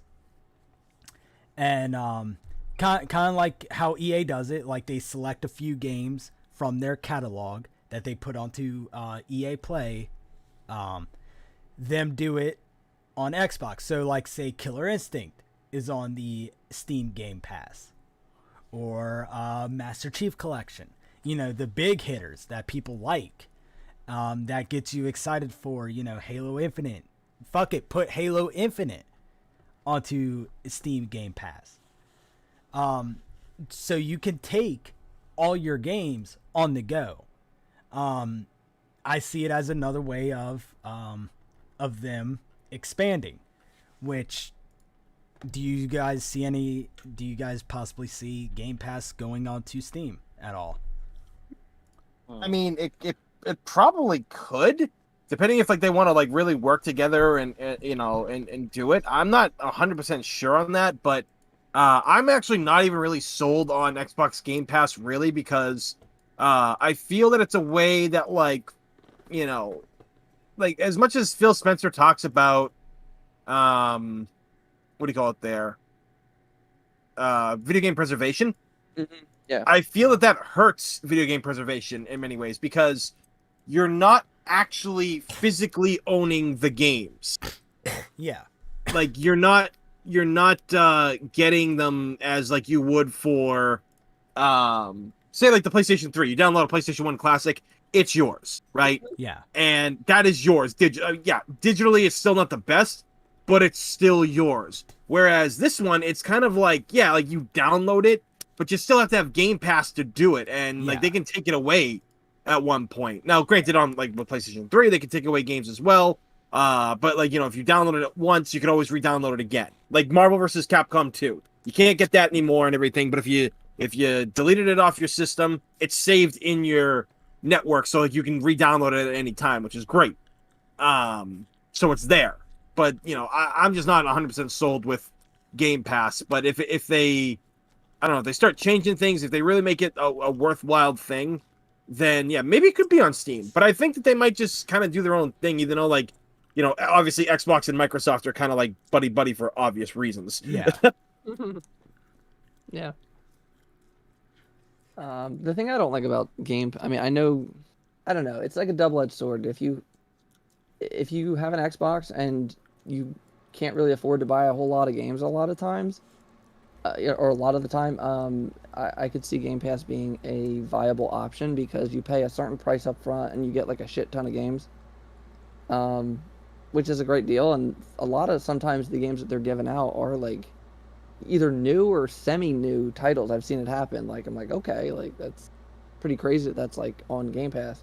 Yeah, like wasn't Doom Eternal brand like was free on that? Yeah. Yeah, I believe it was. It was. Yeah. I mean, so again, it's crazy good deal. You get good shit, but the thing I don't kind of like about it is the fact that the games that they make available aren't always well, they're not always available because they much like Netflix and other like They things have like to that, get rid of some games. they swap them Yeah. out. So it's like, what if you're in the middle of playing something? It's like, and then they like go and like swap it out. It's like, well, what the hell? I think they usually give a warning beforehand. Yeah, they But give you- I think they But give even a still, warning. that sucks. Like, I could see that being an issue. Like, to me, that would be an issue. God. Yeah, I guess because not everyone has time to play like every single Game Pass game. Yeah, because there's like 400 of the fucking games. So, but Drill, any thoughts of that? I mean, Microsoft always has been doing their own thing, so most likely they want to keep it in their ecosystem, considering that's where most of their money comes from. Yeah. Yeah, I think at the most they're just gonna keep putting games on Steam, but Game Pass is always just gonna be on their own ecosystem. That's at least what I think. Okay. I think PlayStation's gonna. I'm gonna throw this out there. I think at one point, so I've been reading stuff and listening to podcasts and stuff. I think David Jaff was talking about it. PlayStation is definitely going to have its own Game Pass thing. Oh, yeah, Well, it kind definitely. of does. It has like that Yeah. PlayStation Now thing. Yeah, PS Now to some extent, but Yeah, it's Supposedly it's still gonna have its own thing though. Like it's a brand new thing. Like I don't know. Good because PlayStation Now sucks. Oh fuck yeah. We do not have I mean- the infrastructure for PlayStation Now. No. We don't have the infrastructure for streaming games and Oh, shit. yeah. I mean, they That's do. what I mean, I that's mean, what with I mean. PS4 games, they do let you download them now, but Yeah. yeah. Big fuck. Jesus. I actually want to bring up something real quick. Again, I know it's late, but I want to bring up something that I noticed, and this is a good way for me to kind of gauge things because you all live in different parts of the United States. Mm-hmm. Something that I've been noticing. I live on the East Coast, Same. so Same. every time I go out to like my local Best Buy, Walmart, Target, GameStop, I guess I rarely go in there. But every time I go to these stores looking to either pick up the latest game that comes out that week for whatever system it is,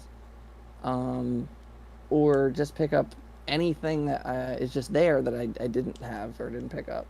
I've been noticing, especially at Best Buy. I like to support Best Buy.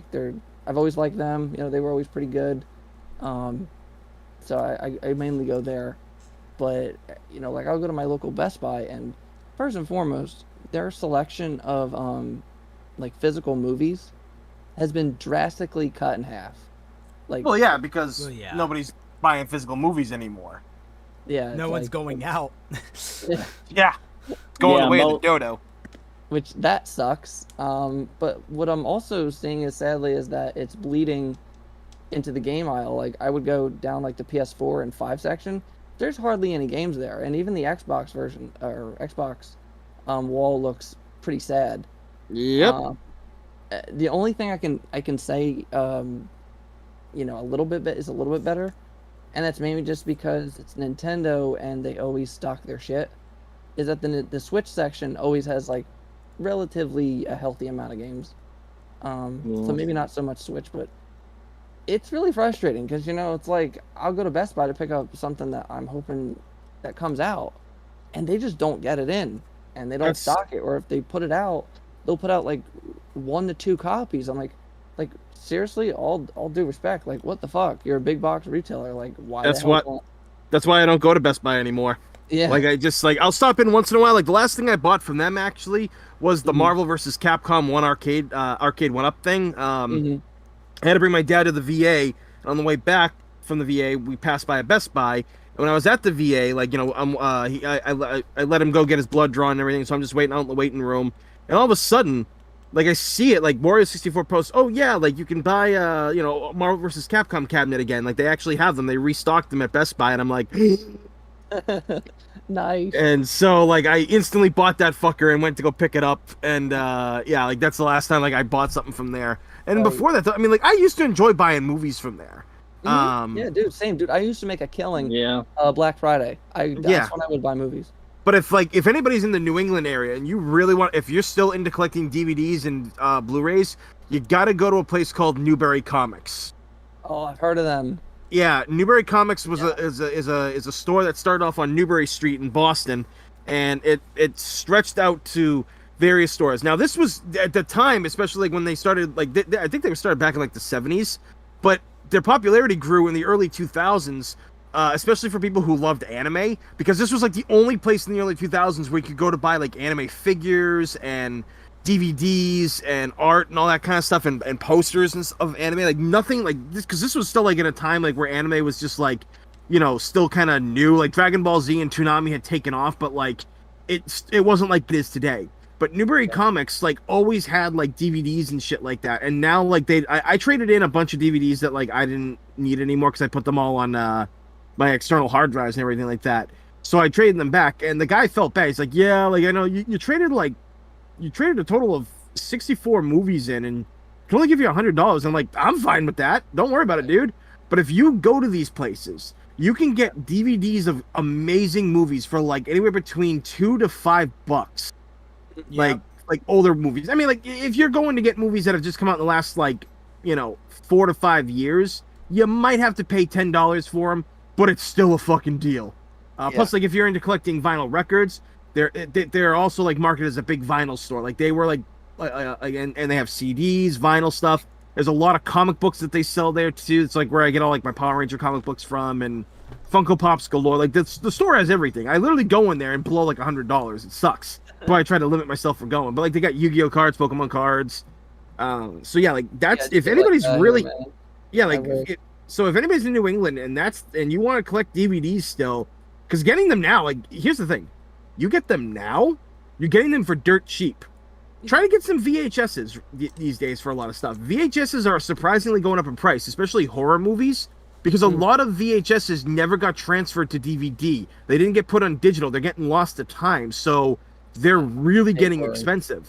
So if you can get like DVDs and Blu-rays for cheap now, do it. Yeah. Anything, especially since like if those things don't become on like like they don't get streamed or whatever. And Newbury Comics, it's the place to go. Like everywhere in New England has one. Is it New England too? Do we have enough? I'm pretty sure they're all around New England. Like I know in Massachusetts we got them, but I'm pretty sure that they exist other places in New England too. Damn. But yeah. I had to bring that up though because, like I said, it's like, I've been buying games, man, physical games for years from all different kinds of places. But when I go out these days to the retailers that are available to me, because I would rather support a brick and mortar, if when I can. Yep. So I go out there, man, and I'm telling you, it's like a whole other world. I'm like, what in the fuck is going on out there? Because I'm seeing shit I never seen before. And the lack of titles that are available, the unavailability of things, is incredible. And I was just like, you know what? Is it an East Coast thing? So I try to ask as many people as I can. Like, is it like that for you guys, or are these stores just not stocking shit? I don't get it. I mean, then, my Best Buy, like I go to a lot of like bigger chains, and they're not stocking really much anymore. They're really not. They can't compete with a lot of like the online shopping these days. Like that's just how it is. Like retro game stores are starting to make a comeback because GameStop's been slowly dying. So like if you find those places, support them. Like I got a place near me called Bowser's Basement, and that guy he could charge eBay prices, and he doesn't. Like he won't do that. And like when you trade in, you're actually gonna get money back, unlike you would from GameStop. Like he actually will give you better value trade-ins and more money, like legit more money. The worst thing that Best Buy ever did, and I was so pissed because if I was smart, which unfortunately I wasn't this time, Best Buy had this thing that they were doing. It was called the Gamers Club. Oh yeah. Dude, I had that shit. I used to get like amiibos were $10, and they would take money off of like every like PS4, Xbox, Switch game. I mean, dude, it was such a hell of a deal, and you want to do it, but it paid for itself. So I mean, and there was a time, Tony, where they were offering Gamers Club at like a reduced amount, like because nobody was signing up for it, or they were phasing it out. But I was like, shit, I should have bought like tons of memberships, because the funny thing was I like when I still had it, I would walk in and be like, yeah, I have Gamers Club. They'd be like, what? Like, yeah, I have that Gamers Club thing. Like, oh, so they had no business, no thing, but to honor it. Yeah, I mean, like a lot of the problems, like like they start these great ideas and then dump them. Remember when GameStop started taking retro games again, like about a year or two ago, and then they stopped because their excuse was, well, we don't have the consoles to check the games and everything, so we can't check them. It's like, it's a shame, because it was actually a decent way of at least combating like resellers. Yeah, but you know what the funny thing about that is? They're fucking lying. Corporate was full of bullshit, because I worked for GameStop at one point. They have Retron 5s. You can literally test every cartridge almost, like other than like N64, I think. I mean, I guess the quality won't be the best, but at least it tests that they're functional. Yeah, exactly. Or if like you got like a PlayStation 3 in that was backwards compatible and shit with PS1 and PS2 PS2 games, because PS1's always been backwards compatible with PS3. You have it right there. Or you get like you just get one of the the PS2s and just keep them in the store and just plug them to a TV. Get like an HDMI converter, and then you could just see that the games work. Like, it was the dumbest fucking idea. And now they don't even sell they don't even trade in Wii stuff anymore. You can't even get Wii remotes, and PlayStation 3 remotes are gone too. Because I wanted to get some. I walked into my old job one day, my boss was working, and I was like, dude, you guys don't take or resell PS3 controls anymore. He goes, dude, we haven't done that in like 7 months. And I was like, figures, the time that I need them and everything, they're not here. But even when they were there, they wanted like $35 to $40 for them. And I'm like, dude, the PS3 was years ago. Yeah, that's ridiculous. Yeah, so like I try to support the smaller businesses that sell games rather than like corporate places like GameStop who don't give a fuck. Tony, I gotta say this because I know you're a big like Breath of Fire guy.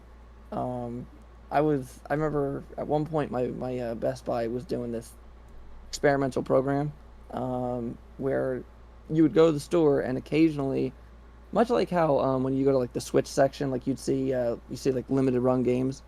Um, there was a time when the PSP was around. My Best Buy was doing a thing where they would get in like imported games, and it was not strange for the one time I was in there. I remember on the PSP game shelf, sitting there, man, brand new. Um, I believe it's even how I got my copy that I had, but they had a brand new copy, a European version, English language of Breath of Fire 3 on PSP, man. Oh, Damn. I have that. yep. I got that years ago. It was the reason why I got a PlayStation Portable when I heard about that. But that's amazing because Breath of Fire 3 is just fucking amazing. And like, you want to buy that and 3 right now on the PlayStation 1, good fucking luck paying the prices they want for it. Yep. But I just thought it was so cool. I was like, dude, you walk into a Best Buy and they have import games? I was like, what is this? This is crazy awesome. But like, it was only a small thing that they did. I was like, nah, shit. But back in the day, man, shit was gold. We had it Really gold, was. man. Really was. It's like when I told like my one in my one of my latest videos about the game store days and shit like that. Like the game store that I hung out at all the time because me and my friends like either worked there at one point or just hung out there every day. And you know, I just talked about like how kids today don't have that because they have online gaming, so they don't leave their houses half the time. Yeah. I still tell my friends because I've got my 3 computer monitors and then I got my flat screen. I tell them, it's like, dude, bring your Xbox over. We'll play some fucking Halo and shit like that, you know, or we'll Hell play yeah. like Stardew Valley or something, you know. Exactly. Good shit. I mean, But yeah, the culture is being lost these days because everyone, like, we started, like, we've been playing 20 plus years. We've been playing games 20 plus years. We were there when this shit was like small time. Now it's the big time. But now all these newer gamers are coming in and they got no culture, man. Sometimes it's like, come on, they weren't there, and it's like, no, it's like you guys are wiling over this, new stuff. It's like, no. You need to go back and play that old shit. That's where it's at. That was where it's at. They did it right. Thank God. There's some games out there that when they came out, it was incredible the amount of value that they had. Like Soul Calibur 1 on the Dreamcast, the amount of value that game had with the single player and the extra modes and characters. Yep. Nowadays, that shit would be DLC'd to hell. Yeah, look at Soul Calibur 6. But to be fair, Soul Calibur 6 is actually a really good game. Like, its base game and everything that came with it was really amazing. And then everything else that they added after to it was like what the system needed. The DLC that came with it was DLC that pretty much made everybody happy, which, that's very rare for DLC to make everybody happy. I mean, like, Guilty Gear Strive, I love the Guilty Gear series. I have, like, some of the soundtracks, and I would want to play Strive, but the kind of thing that kind of gets me hesitant to buy it, at least right now, is the paywall with, like, you buy the game, and it's already got a $100 limited edition with DLC, and that's only Season 1. God knows how many other seasons it'll have to, quote-unquote, get that complete version. And yeah.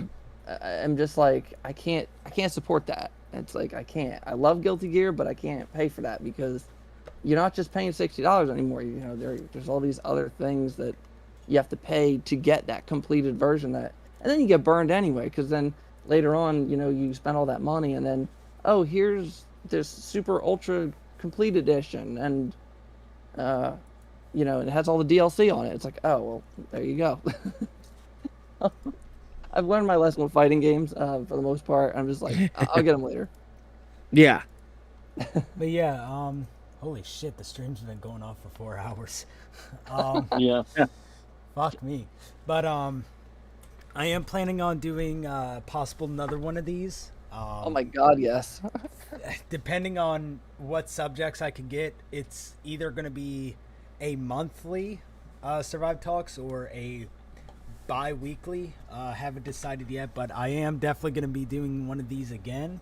So No, I mean, these are great. I think these are great because not only, there's a lot going on in the industry to talk about, but then even like this, like today or tonight, we were just talking about old shit, just stuff that we grew up with, which is a great thing to talk about too. So there's always stuff to talk about the way I say it. yeah, I'm really excited to come back. Like I said, it's been like a year and a half, 2 years since I've done it. So yeah, I want to thank everyone for watching. I'll have timestamps for anybody that wants to like go through a certain section of the podcast. But yeah, thank you all for watching, and yeah, see y'all later. I'm gonna say this ending comments. I just want to say first and foremost, thank you, Survived Combatants, for bringing me on, man. You were one of the guys who kind of helped me get my channel up and going, and you kind of got me out there on the whole internet podcasting, content creating channel kind of thing scene. So it's kind of an honor to come back on and hang out and support you, bro, because I'm glad you're back. Thank you. Glad you're doing well. And I also want to thank also the other guests on here, of course. Tony, the Row Hype Man. Good to Hey. It was great to it was really truly an honor to meet you. I've been kind of hoping one of these days I was gonna either run into you guys at a convention or I'd talk with you guys online. Talking with you guys on Twitter is always great, but being able to actually talk with you guys is it means so much more. So it's just really great. Really, I mean, like the Row guys, like we all do plan on like doing conventions. I mean, I'm gonna be going to conventions this year and everything like that. But I know like next year we definitely want to go back to PAX South and everything, because that was like a lot of it was a lot of fun for all of us and everything. Like we want to like do it bigger and better than we did before. Exactly. I hope you guys do. So, but it was really awesome meeting you, man. I'm glad I got to finally meet you. If you ever want to reach out, man, I'm always, my DMs are always open anytime, man. It's Discord, whatever. Yep. Drilbit, nice to meet you as well. It was awesome talking to you tonight, man. Thanks for coming on. Support my friends. Yeah, it's great. It's great talking to you too. Awesome. But yeah, you guys have an awesome night. Yeah. Or week or whatever's left. See y'all later. Bye, folks. Good night.